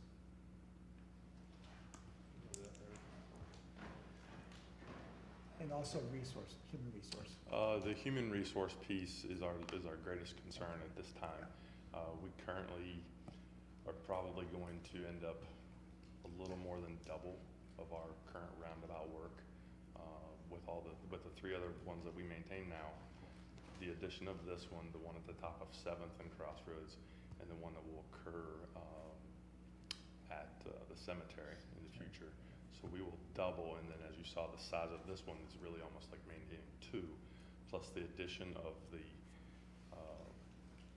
beauty of what Mr. Lind has shown tonight will require a much more upkeep than what the other ones have currently. So that is our concern, is the resource drain on staff as we go forward. And I really do appreciate his vision for the project, and I think we'll work out an agreement at this time. You know, maybe not tonight, but I think we'll agree very soon on what we can do, whether staff would maintain it, and ultimately that will impact our budget in the future, or the Metro District maintain it. Is the issue the size, the square footage of the landscaping? I think or it's the both type that of and the landscape? type of plant. Both, okay. All the plants you see on the screen tonight, I think only one, if my memory serves me right, is the same plant material that is in the Eastman and 7th roundabout. So it is totally different, according to my staff, much more higher maintenance. Okay.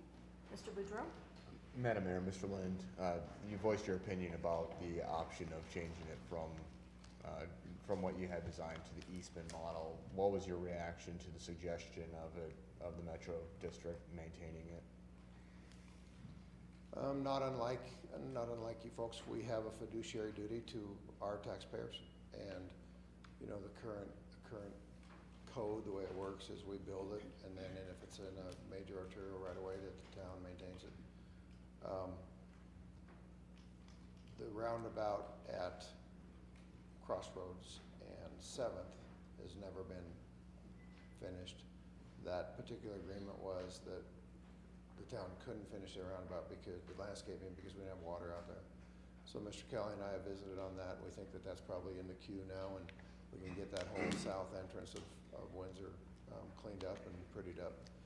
But you know, I don't think size really is. I don't think staff's got a big issue with us with the actual size, because I think they concur with the traffic engineers and what the design is. I think it's more the intensity of the planting material. And, sure. And you know, I'm not here to stand before you and say, it's this way or no way. You know, I just would like, when the public hearing's closed, I'd love to hear the direction of what town board would like to see. And again, I maintain my position is with, you know, there's a cost of doing things spectacular, and there's a cost of having your town represented. If you go to Vail or Aspen, those roundabouts are stunning. I mean, it's just like mesmerizing driving around those mountain towns with those, and they're a statement. They're a statement for their community. So, you know, I think we're making a statement for our little town with land development that my companies have done. I think we show the pride and the reflection of the heritage that we have in Windsor, and you know, I don't think it's really just the Rain Dance Metro District's residents' responsibility to maintain an arterial roadway into Windsor. I mean, that's it. So I have the same fiduciary that you guys do. That, you know, we have a certain district that we're representing, and you're representing the town.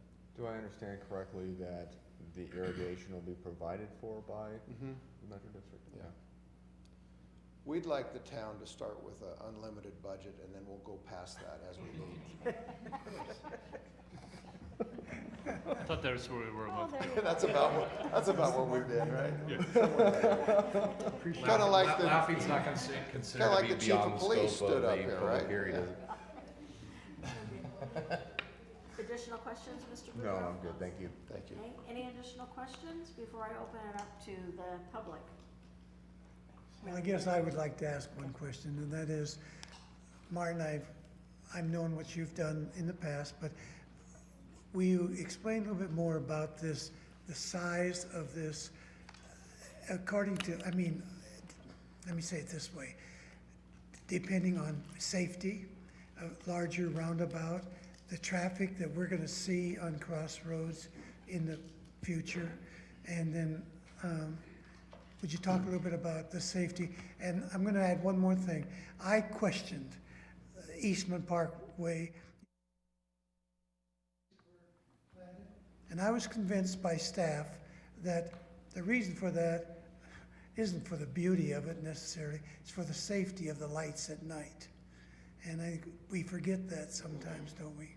There's several things to remember. A roundabout isn't just for beauty.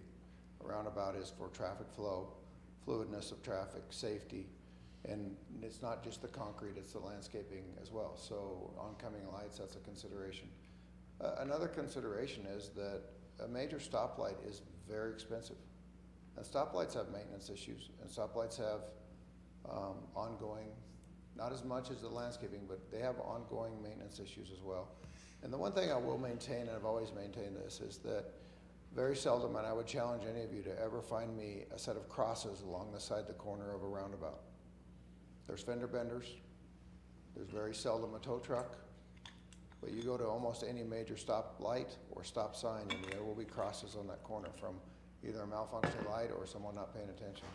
And Road 13 was just put in, and Mr. Arnold to nauseam was sick of me emailing him on any given morning because there's glass all over the road and we need a stoplight out here.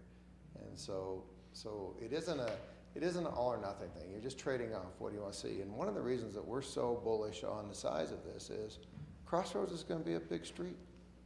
When Crossroads gets extended to Greeley, you got to realize that that's Greeley's second interstate access. A town of 120,000 people to the east of us, and they only have one interstate access right now. And when Crossroads gets completed to O Street, it becomes our second access, and it comes right through our community. So we're really trying to be proactive and prepare for, you know, Crossroads got a great big wide easement, and it's procured all the way to the interstate. So, you know, I think we've done really, really good planning on making sure that we can handle those flows as they come. May I ask one more question? Sure. Martin, where is the school going to be?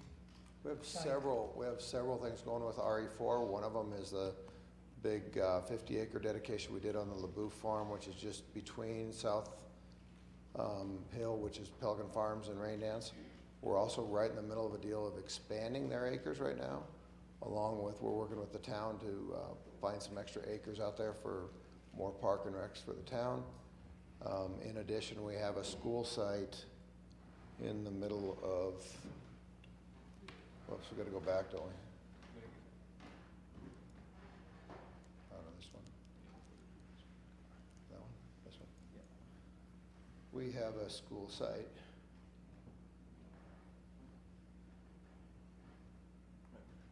Right here. And the school district's on board and has already signed The off on school this plan. district is. This would be an elementary. The other one could be middle high. Yep. Thank you. Okay, Mr. Baker, did you have something I have else? a question for staff, I believe. In the letter from Mr. Black in our packet, it mentions that parks proposed in filing one shall be constructed, owned, and maintained by the Rainance Metropolitan District. How does it impact our town parks? Are we gonna have any parks out there? Are these private parks? The Metro District maintained parks would be open to the public. There, I believe, is proposed for one large public park, regional community park. Okay, thank you. Anything else? Ms. Sharman? Going back to the resources for the landscape maintenance, I think the size of the roundabout seems to be dictated by what traffic needs, if I'm understanding things right. So the difference in maintenance just comes in what kind of landscaping. Do we have some sort of man-hours per week, per month, something that gives us some idea of what the impact is between landscaping it as the applicant is suggesting versus landscaping it like the town is suggesting? Right now, we spend, on the 3 that we have, approximately an hour and a half a month. So we're expecting that to more than double with this one and the other ones that are coming on board. So we will spend more time on roundabout maintenance. But I guess I'm just looking at this one project, if, how many hours if it's landscaped the way the applicant wants versus how many hours if it's landscaped the way the Eastman and 7th Street one is? We'd probably spend an additional, I'd say, an hour a month, which is still taking away staff time from doing other duties. Right, but I guess that gives us a little, Yes. you know, we can roughly ballpark the financial impact of an hour a month. And that's for a staff man-hours. person. That does not take into effect if plants die, Right. there's damage to them, we would be responsible to replace. And I wouldn't have a cost on that. Anything additional? Okay, this is public hearing, so if there's anybody in the audience this evening who wish to address the board on this particular subject, come forward at this time. State your name and address. My name is Pat Davey. I live at 8795 Longs Peak Circle.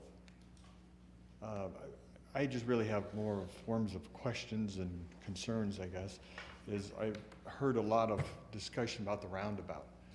I didn't hear any discussion about the actual plat and the layout of the lots and things like that. It seems like we're more concerned about the roundabout than the homes and things like that. One of the other things I didn't understand is if this is phase 1, it shows that there's 300 and some houses being built here, and then on 300 and some acres or something like that. We went through the numbers pretty fast, but there's, in this filing is 700 and some acres of undeveloped land that we don't know what's happening to that. And I don't understand why we're not seeing the whole picture, I guess, at one time.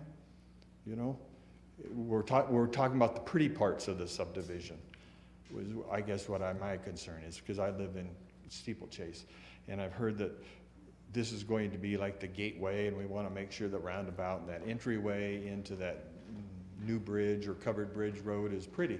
Well, what about the corner down there at County Road 13 and Crossroads? To me, that's kind of more the gateway to Windsor than this is. This is kind of on the middle of the block kind of thing, you know, on the road. I know it's the beginning or one of the entrances into that subdivision, but what about the other entrances to the subdivision? You know, that's only one. There's 3 different entrances to that subdivision, and we haven't addressed any of that, or none of that's been shown to us here tonight. Like Mr. Baker, I do have a concern about those ag pieces along the perimeters there, you know, because I know in the PUD discussion, we were told it's kind of on the all sides, or at least on the south and the west sides of Rain Dance. But my concern is what happens in the future if nobody really wants to farm that ground. Does it just become a weed patch? You know, Mr. Lynn says it will stay in by the Metro District, will be maintaining it, but how's it going to be maintained, you know? Is there going to be just a weedy wheat field, you know, or whatever? Some of my concerns. And then that's about all I really have for now. It's just, let's look at the whole thing, let's not worry just about the roundabout. And the other thing is, I guess, is what happened to, who determines roundabouts compared to lights? You know, why wasn't there a roundabout at the new light at 13 and Crossroads? If this one works in the middle of the couple mile blocks there between one roundabout and the other, why wasn't there a roundabout there discussed at County Road 13 and Crossroads if it works here? Okay. Thank you. Thank you. So I heard a series of questions there. I think a couple of those will be addressed by Mr. Wynn. I'll address the last one. Okay. If you remember, board, you approved, we talked about the difference in costs of a light versus a roundabout. We deliberated that and decided that the cost was about a third of a light. And due to the location and the fact that we had some partners and participate in that in the counties, we chose to go with the light option instead of roundabout option for that purpose. So that's the reason why that was there. Okay. I also heard questions about the rest of the project, what's going to happen on the other entrance ways, potentially into Rain Dance, I think were the other question. And sir, I'm sorry I didn't get your last name, but I think the first name was Pat? Okay. I think that staff will concur that we're following almost to a T the PUD that's filed on this project along with the master plan. And so if we want to know what the project's intended to do and be planned for, we have been through probably no less than 30 public hearings, and we are following very consistently with the master plan and the PUD that was filed. One of the reasons that we're focusing on this area right now and not this area is because this development in this area is going to come later. And Mr. Arnold will concur that I was an advocate of a roundabout at 13 and Crossroads at the time. It was getting to be almost catastrophic with the amount of accidents that were happening up there with 5 lanes of north and south, but only one stop sign, excuse me. So I think safety and public safety, imminency of safety was given a factor over aesthetics at the time. But I can tell you from our company's perspective, we would love to see that thing become another significant roundabout someday when it's warranted. We have an extensive landscaping plan for,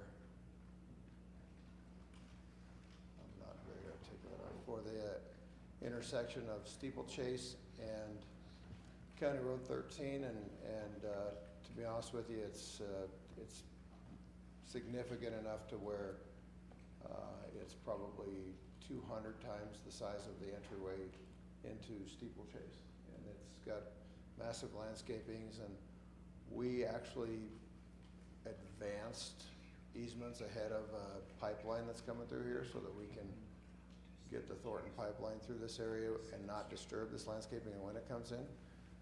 As a joint venture with the town, we just got New Liberty opened up, and you notice it's got a 40-foot wide landscaped, soon-to-be landscaped easement through this area when these areas come. It's a prolific project. It has significant improvements on the arterial. So I think it's above anything. I think it's above critique. Nothing's above critique, but I think we've set the standard for what a very, very high-class project's going to be, and it's nicer, quite frankly, on all aspects when it comes to arterial road treatment than all the projects surrounded, including the ones that I've developed. So no shame in admitting we're getting better as we get older. The question about farm and weeds is kind of an irrelevant question because it doesn't do our projects any good to have a weed patch out in front of farm is something that's attractive, and it's going to be something that neighbors are going to demand far more than non-residents. And then lastly, getting back to what's going to maintain it and what's going to generate this. This project, when fully developed, adds almost $1 billion to Windsor's assessed valuation. So when we're talking about some man hours to fix landscaping and things like that, think of the impact of $1 billion of assessed valuation to the community and the mill levy applied to that. I think that we're losing sight of what it is we're bringing. And it's gonna have a golf course in it, and it's gonna have an awful lot of high-end amenities, so the town's growing. With growth comes responsibility and employees, and so does my company, and so are our metro districts. We're doing the same thing. So. Okay. Is there anybody else who wished to address the board this evening during public hearing? Okay. Seeing none, is there any additional questions before we close public hearing? Is there anything else that we need to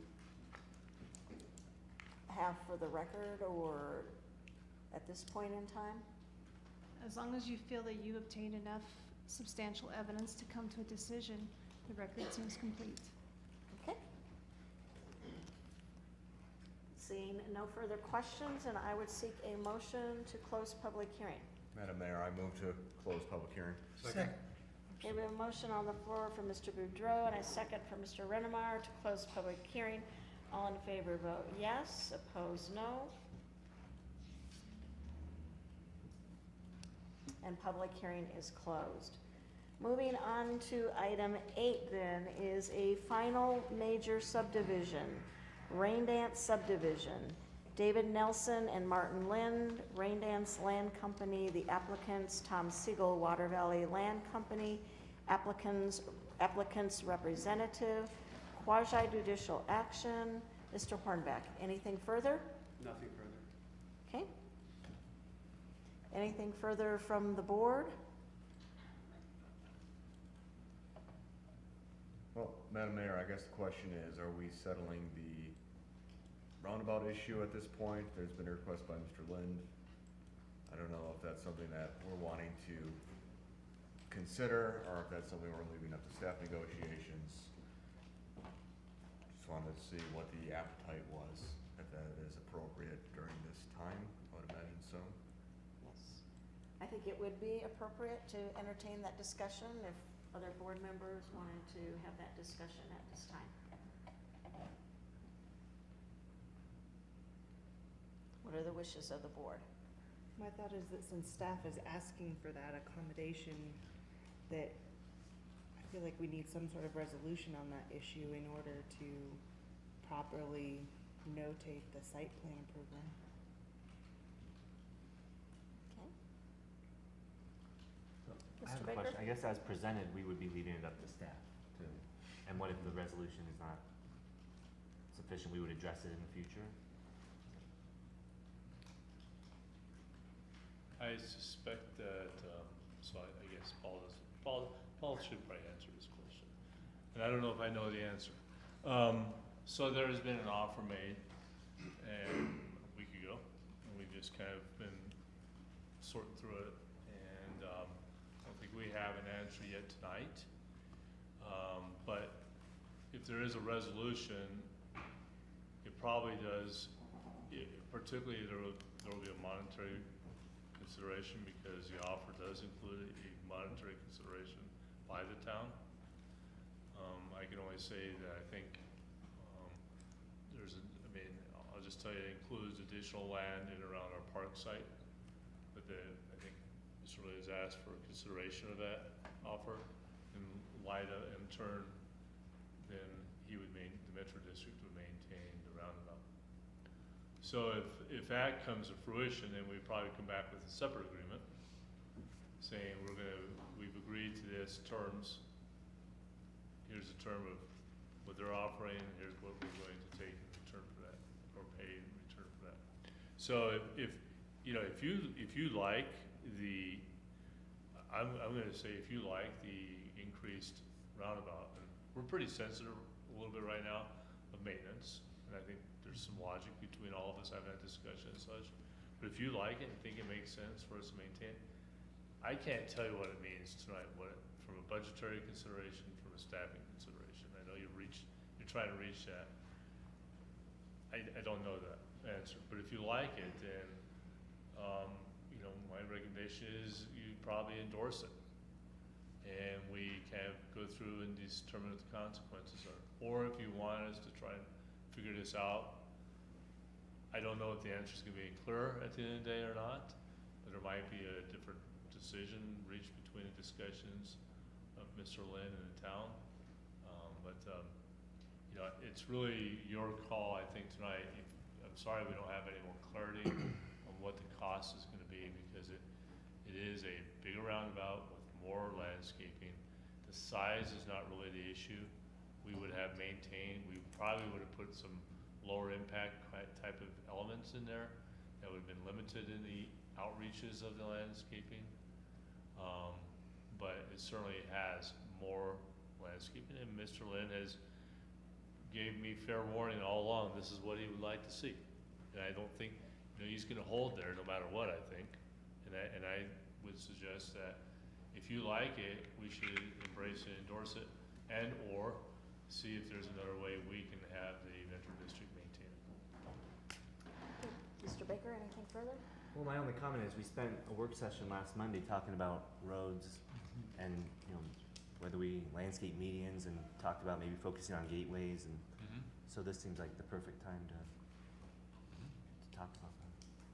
Okay, Mr. Bennett?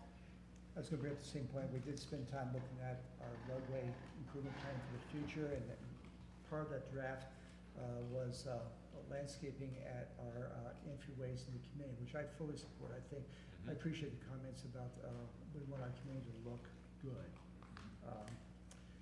So I'm kind of excited about that. I'm a little hesitant, an hour or two more a month is really no big deal on this one project. I'm a little hesitant about thinking about the future of everything. Yeah. In general, though, I would support the idea right now, with the understanding that we're maybe setting precedent for other landscaping issues in the future. You know, I and don't or think- if we do it, we have more Right. information for the future. Right. And say we may never do this type of relationship again. I don't know. I don't think the board level should get involved in specific landscape plans. Yeah, I'm not endorsing that. Okay. I'm endorsing whether you want to embrace concept. Just in general. little bit more have extensive. acceptance. Yeah. Okay, Ms. Sharman? The risk of being repetitive, I'm with my fellow board members and going back to our discussion at last week's work session about our roadways being one of our biggest assets, and having those look good and be a positive, almost ambassador about our community, I think makes sense in the long-term value of our community. Okay, Mr. Adams? I believe that, you know, in having our discussions about the roadway, just as they've discussed, I think it's important that we think about crossroads going all the way from Greeley to I-25 being a centerpiece for our roadways, and it's gonna be that. So I think anything that we can do to make Crossroads more attractive and better traveled and easier traveled and safer, I think is important. But I'm gonna say one more thing. I've traveled in Italy and in Australia and seen the big roundabouts, and it's amazing how they can come off those roundabouts with 5 different lanes of traffic, and it's beautiful. Even when I was on the wrong side of the road, the wrong side of the car, I could handle them. And I think the big roundabouts are an important thing to be thinking about. And I heard Mr. Lucas's comments, and I think we do need to be conservative in that respect, but let's make it beautiful. Is County Road so what's the plan for at County Road 13 and New Liberty? Is there some kind of landscaping plan on that roadway as well? There is, it's in our master plan records. Is it as extensive, No, or is it? At this point, we have that at direct cross intersection. We really looked at several factors when we decided where we were gonna invest our capital. And we really felt that Crossroads was gonna carry so much more traffic and be such a bigger statement. And it really anchored our project half and half, heading back up to New Liberty, so that's where we decided. Now, again, I'm not at all opposed to a roundabout in New Liberty and 13 or 13 and Crossroads. I love roundabouts. The irony of our conversation tonight is it's kind of funny because I would bet staff, and I bet Paul would concur, most of the time developers are in here going, I don't want to plant that many trees, right? I'll bet you that's where most of your pushback comes from, or I don't want to add that much concrete, and that's not the statement that our companies have or that we want to leave in Windsor. And so, again, I understand the burden of staff and having them. I feel real confident that Kelly and I and staff can work out an agreement.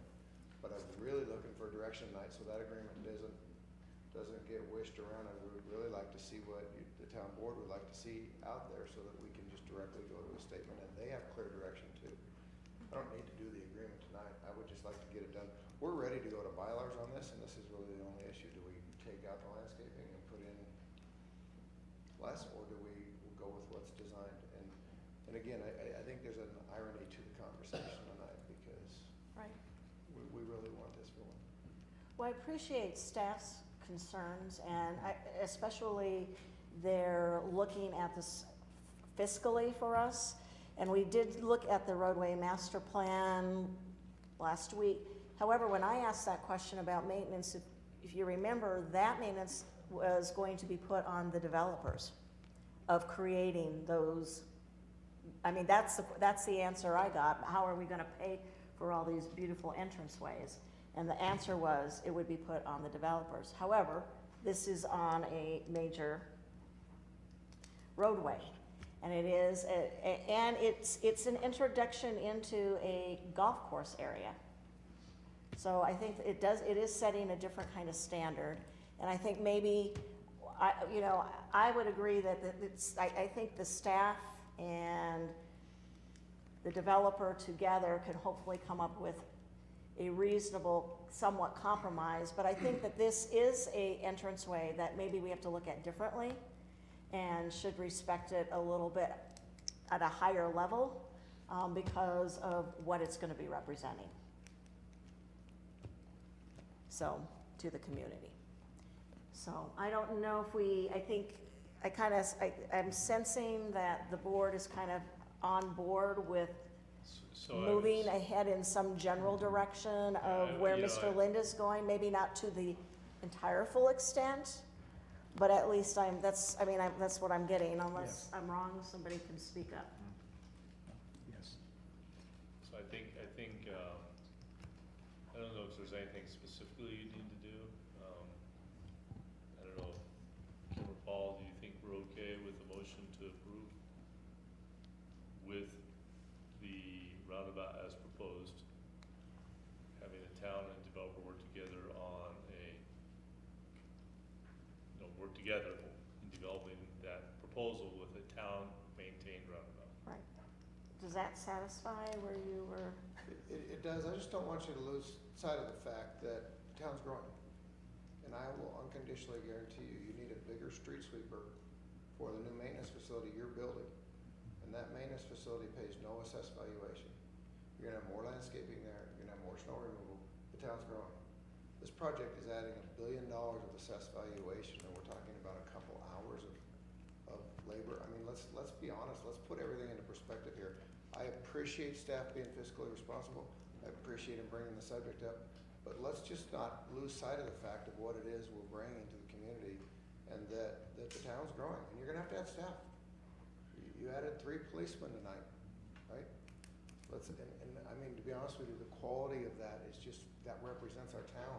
Look at the quality of the police that came to our town to apply. So we're a desirable place to live, and let's not lose sight of the fact that we're growing. We're gonna have to have staff, Parks gonna have to have staff, Public Works has to have staff, my companies have to have staff. So I just think this is kind of almost a silly conversation to have when we want our town to be something spectacular. I think it's a silly conversation. And I'm happy to have the negotiations with staff, and I'm happy to finish this. But I really would like to just, have the plat approved tonight and move on, but have some direction. Do you want it to look like that, or should we just cut it all back? And I would love to have clarity on that. Okay. Do you need further clarity, Mr. Arnold, or? Okay. Okay. Ms. Emil, do we have final public comment on this, since it's quasi judicial? Not at this stage, I don't think. Not at this stage, we do not, okay. Okay, So you need a motion to approve? I need a motion to approve the final major subdivision. Madam Mayor, I As move, submitted, is that what we're doing? Okay, Madam Mayor, I would move to approve the final major subdivision for Rain Dance. Second. okay, we have a motion on the floor from Mr. Redemeyer and a second from Ms. Sharman, approving the final major subdivision for Rain Dance. As submitted. As submitted. All in favor vote yes, opposed Madam Mayor, no, and Mr. Hornbeck? may I suggest the motion be as presented, not as submitted? So the first condition would be struck. As presented tonight. As presented tonight. Is that what you wished your motion to be, Mr. Redemeyer? My original recommendation for approval was as we have read in the packet. Am I? Yes. The first condition, staff is recommending that be struck because it's been dealt with, so it does not need to be included, just to avoid any confusion. And forgive me for asking this, maybe we ought to just clarify this again, exactly what you're referring to there before we. It's regarding the surface use agreement for the mineral owners, that there was an objection filed, and we received a withdrawal of that objection, so. Okay. Thank you for clarifying. Yes, I would say as presented tonight. Okay, Ms. Sharman, you'll retain your second. Okay. Based on that, all in favor vote yes, opposed no. And the motion carries unanimously. Thank you. Moving on to item 9, Economic Development Report, Small Business Development Center SBDC update from Ms. Johnson. Thank you, Madam Mayor and Town Board members. I'm going to invite Lisa Hudson up to speak to you first, and then I will give you a short presentation just on a couple things that are going on in economic development. So Lisa Hudson is the new director of the East Colorado Small Business Development Center and the UNC Biz Hub Collaborative.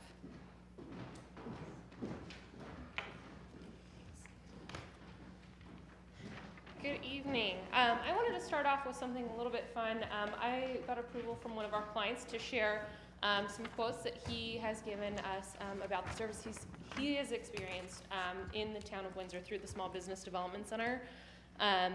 And he references me, but it's really the center as a whole. I've represented the consultant for the town of Windsor for SBDC services for the last 7 years, and now it's another consultant that we've brought in.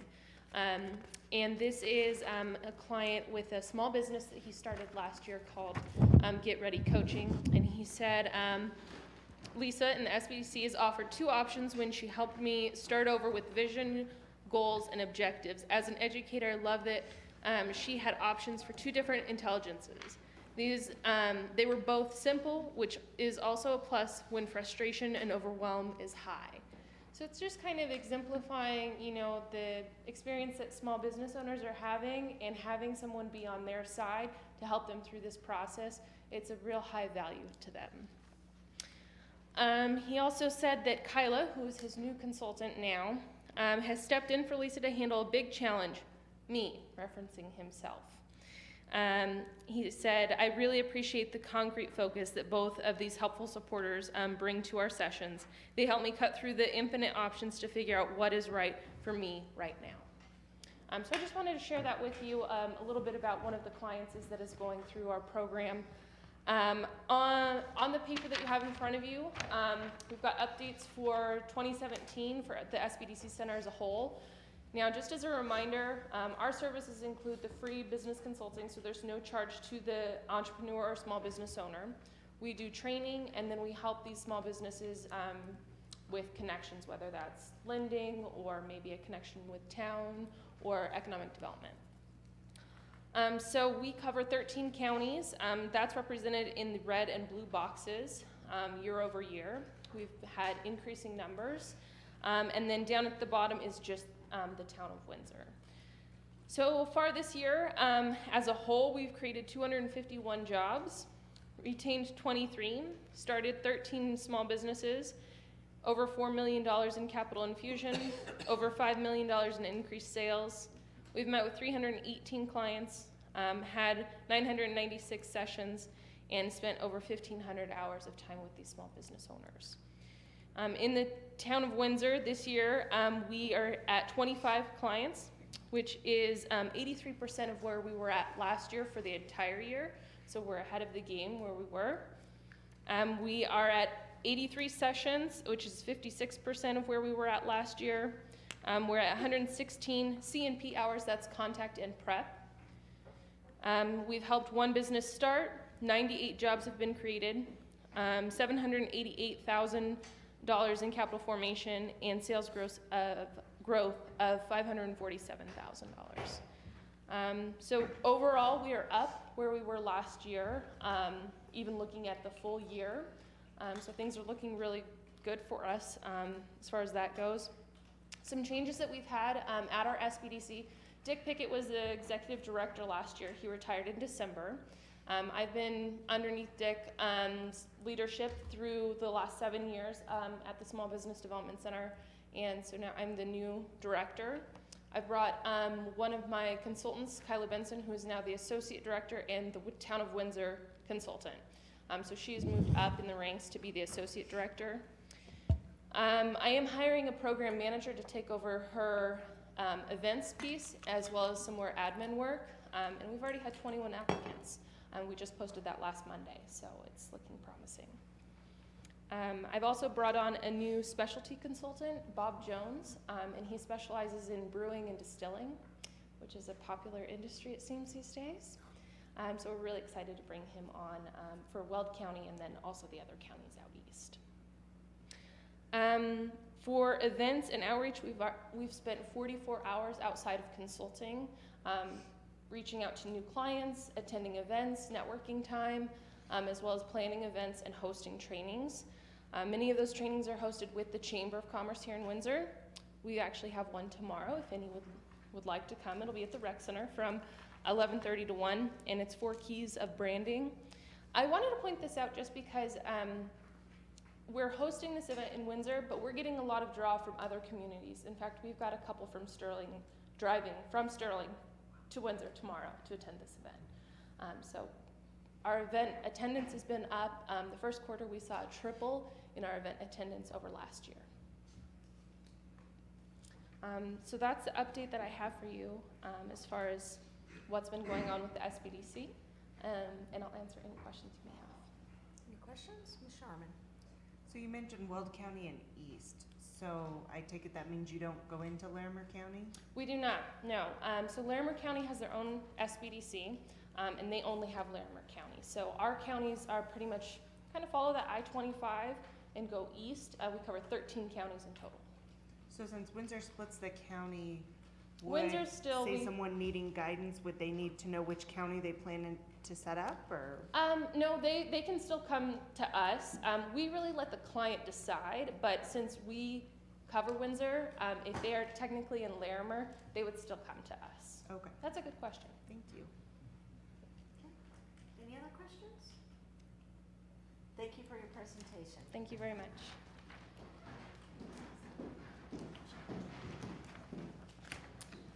All right, so I have a quick few slides for you, kind of go over some recent activity. Next presentation will include our quarterly snapshot of prospect activity, and I know you guys like to see where we're at with some of the incentives we've done, so hopefully give you an update on those programs and where we sit with those. In case you were here or weren't here and weren't able to come, we did have a broker event on June 1st. Again, that's where we invite brokers, site selectors, and developers from all across the Front Range to come to Windsor to learn about several different activities, including economic development planning. This year we had the state demographer come in and give an update, as well as the developers showcase their opportunities in town, and then we take them up in a helicopter and or let them play golf. So that's how we get them in to town. But that was on June 1st. Again, it's a good, successful event. The EDCC Regional Forum, we helped out with that this year. That was on June 8th, and that was at the ranch. There's about 165 attendees, so again, thank you for those that were able to attend. And if anybody wants presentations from that was not able to attend or were, just let me know. I do have access to those. We are launching a regional business retention expansion effort in Larimer County. They've decided to put sort of a formal packet together where they want to go out. We have a few primary employers in our Larimer County portion. Jill will be heading that up in our office. And then we'll continue our BR&E efforts in Weld County, which we continue to go out and seek out tours and visits with existing industry in the Weld County portion.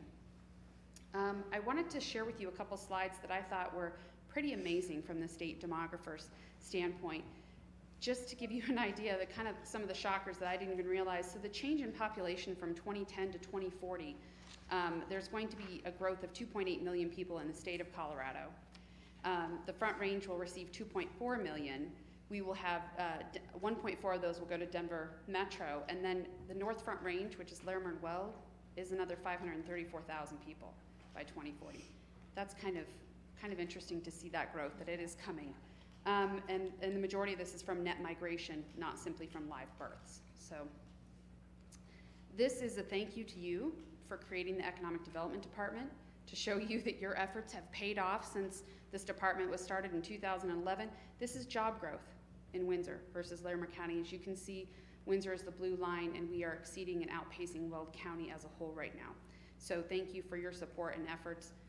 From the town manager to the town board and the staff and the community as well, that it shows that when you definitely put a focus on creating jobs and an effort of economic development, it can pay off. Just a few facts.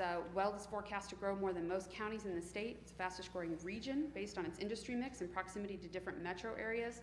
Growth is driven by both natural resource increase and net migration, but again, net migration is the overwhelming majority of people that are coming into this area. Long-run growth is slowing in the state as a whole. Net migration driven by job growth both in county and outside, so people are coming here for the jobs. Also, Weld County has a very diverse economic base, as you hear me talk about that a lot, and what Windsor specifically has gone through, which I know Loveland and Fort Collins did, with certain large employers closing or losing a lot of employees. We focus on diversification in Windsor, so Weld County is showing that they're very diverse overall, which is great. We obviously have a lot of commuting going on in Weld County, and Weld County overall is aging rapidly. So I think those are all the slides that I had really quick on economic development. If you guys have any questions, I can take those now, or please feel free to reach out to me directly. Are there any questions for Ms. Johnson? If not, thank you for a fine report. Thank you, Madam Mayor and Town Board. And moving on to another report of sorts, a financial report for May 2017. Mr. Moyer. Yes, Madam Mayor, in your packet is the financial report for May, and I am happy to say this is the shortest thing I'm going to talk about tonight, so I'll try and be brief. This report is very much like May 2016.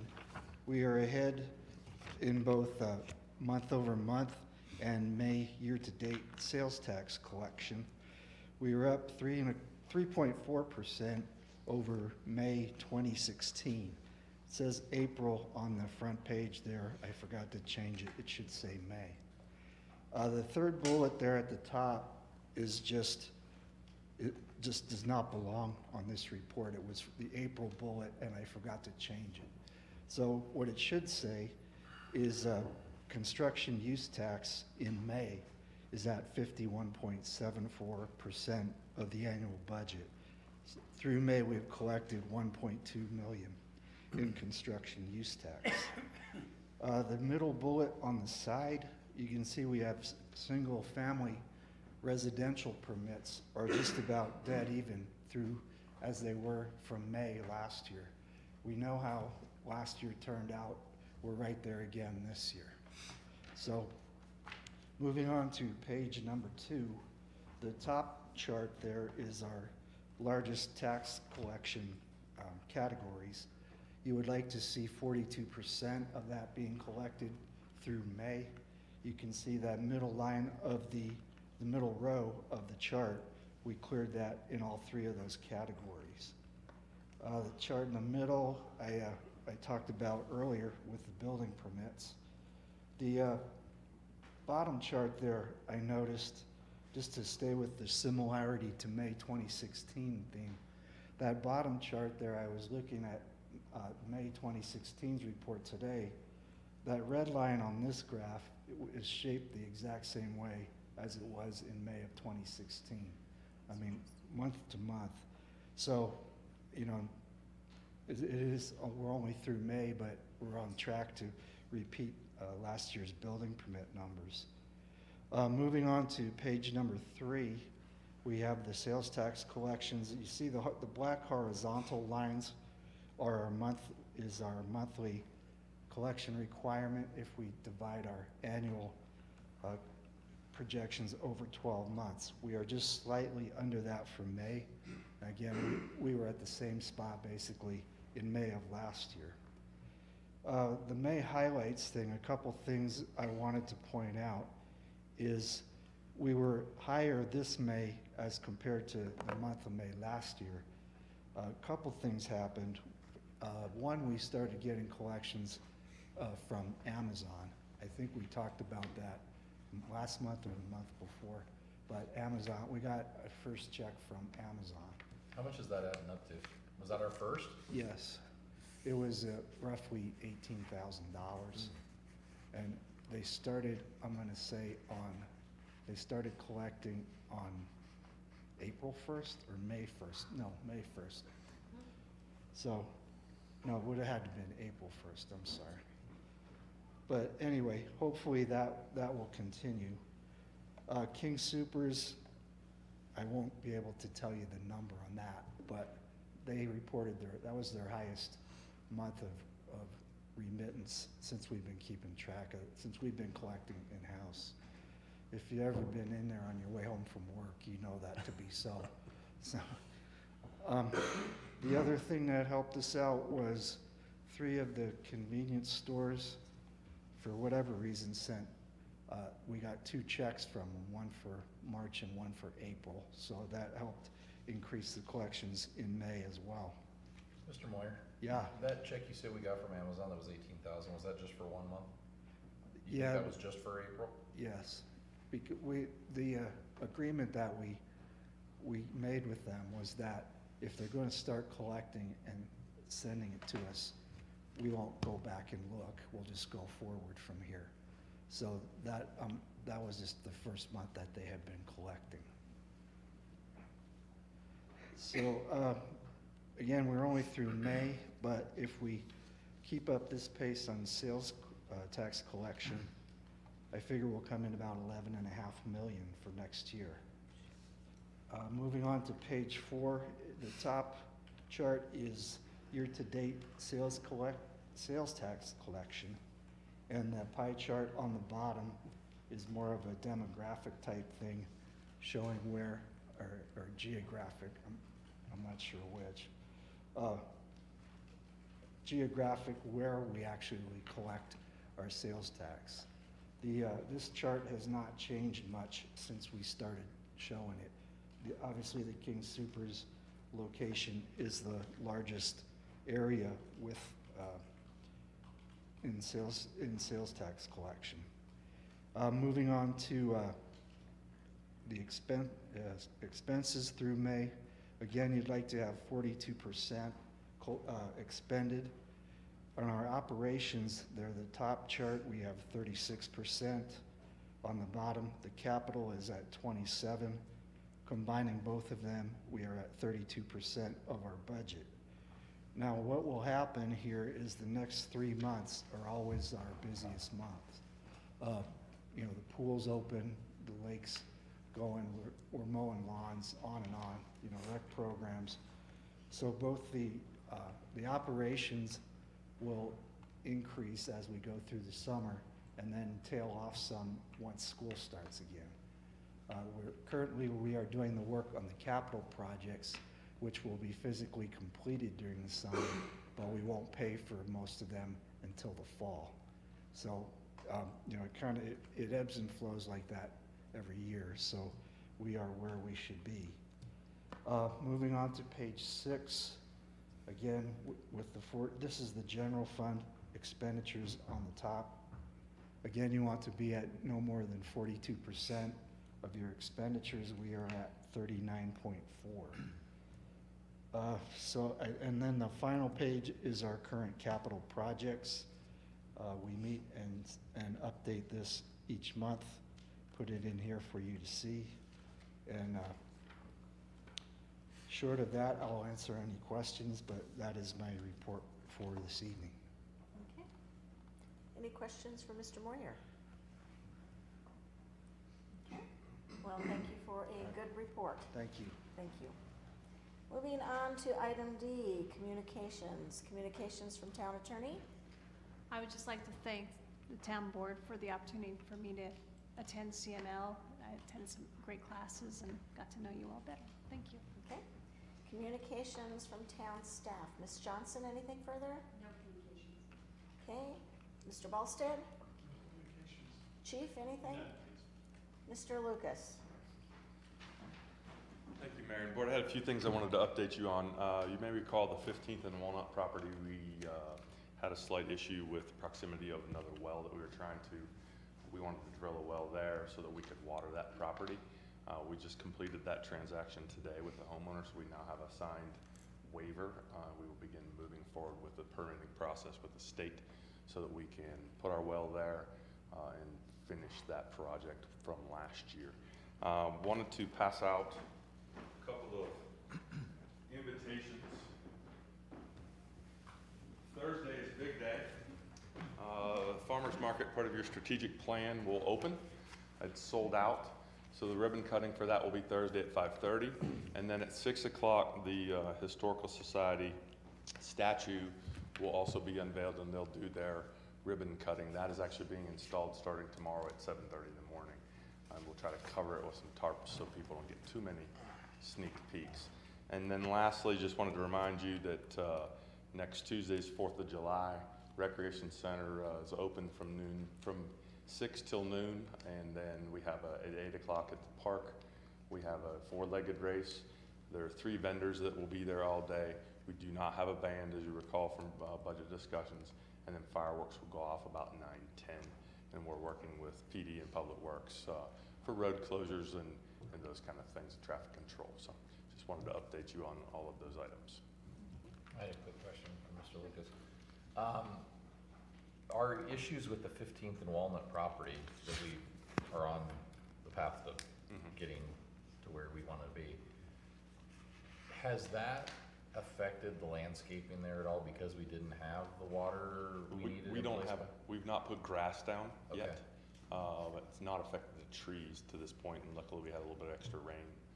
So I think we're okay there. It would have affected grass, but we didn't. We chose not to finish that until getting the well. I just wanted to make sure it didn't affect our investment in that property. Okay. It has not. Thank you. Thank you. Ms. Garcia? Ms. Unger? Mr. Moyer, any other good news? Okay. Communications from town manager, Mr. Arnold. Really don't have anything other than thank you for putting through a roundabout discussion. I think it was I didn't want to say to Mr. Lynn and say that was an important conversation to have, because it does kind of give us guidance of where you are in complete streets and where we're going. Obviously, we don't have the policy in place, and we're going to work through that. But I appreciate you taking the time tonight and evaluating that and getting through that. So thank you.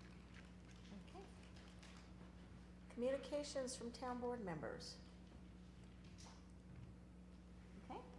Seeing nothing further, we have item E, an executive session on the agenda this evening. Madam Mayor, I move that we move into executive session pursuant to Article 24-6-402, subsection 4, subsection E of the Colorado Revised Statutes for the purpose of determining positions relative to matters that may be subject to negotiations, developing strategy for negotiations, and instructing negotiators as they pertain to the economic development prospect with Ms. Johnson. Okay, I have a motion on the floor from Mr. Rennemeyer and a second from Mr. Bennett to move into executive session. All in favor, vote yes. Opposed, no.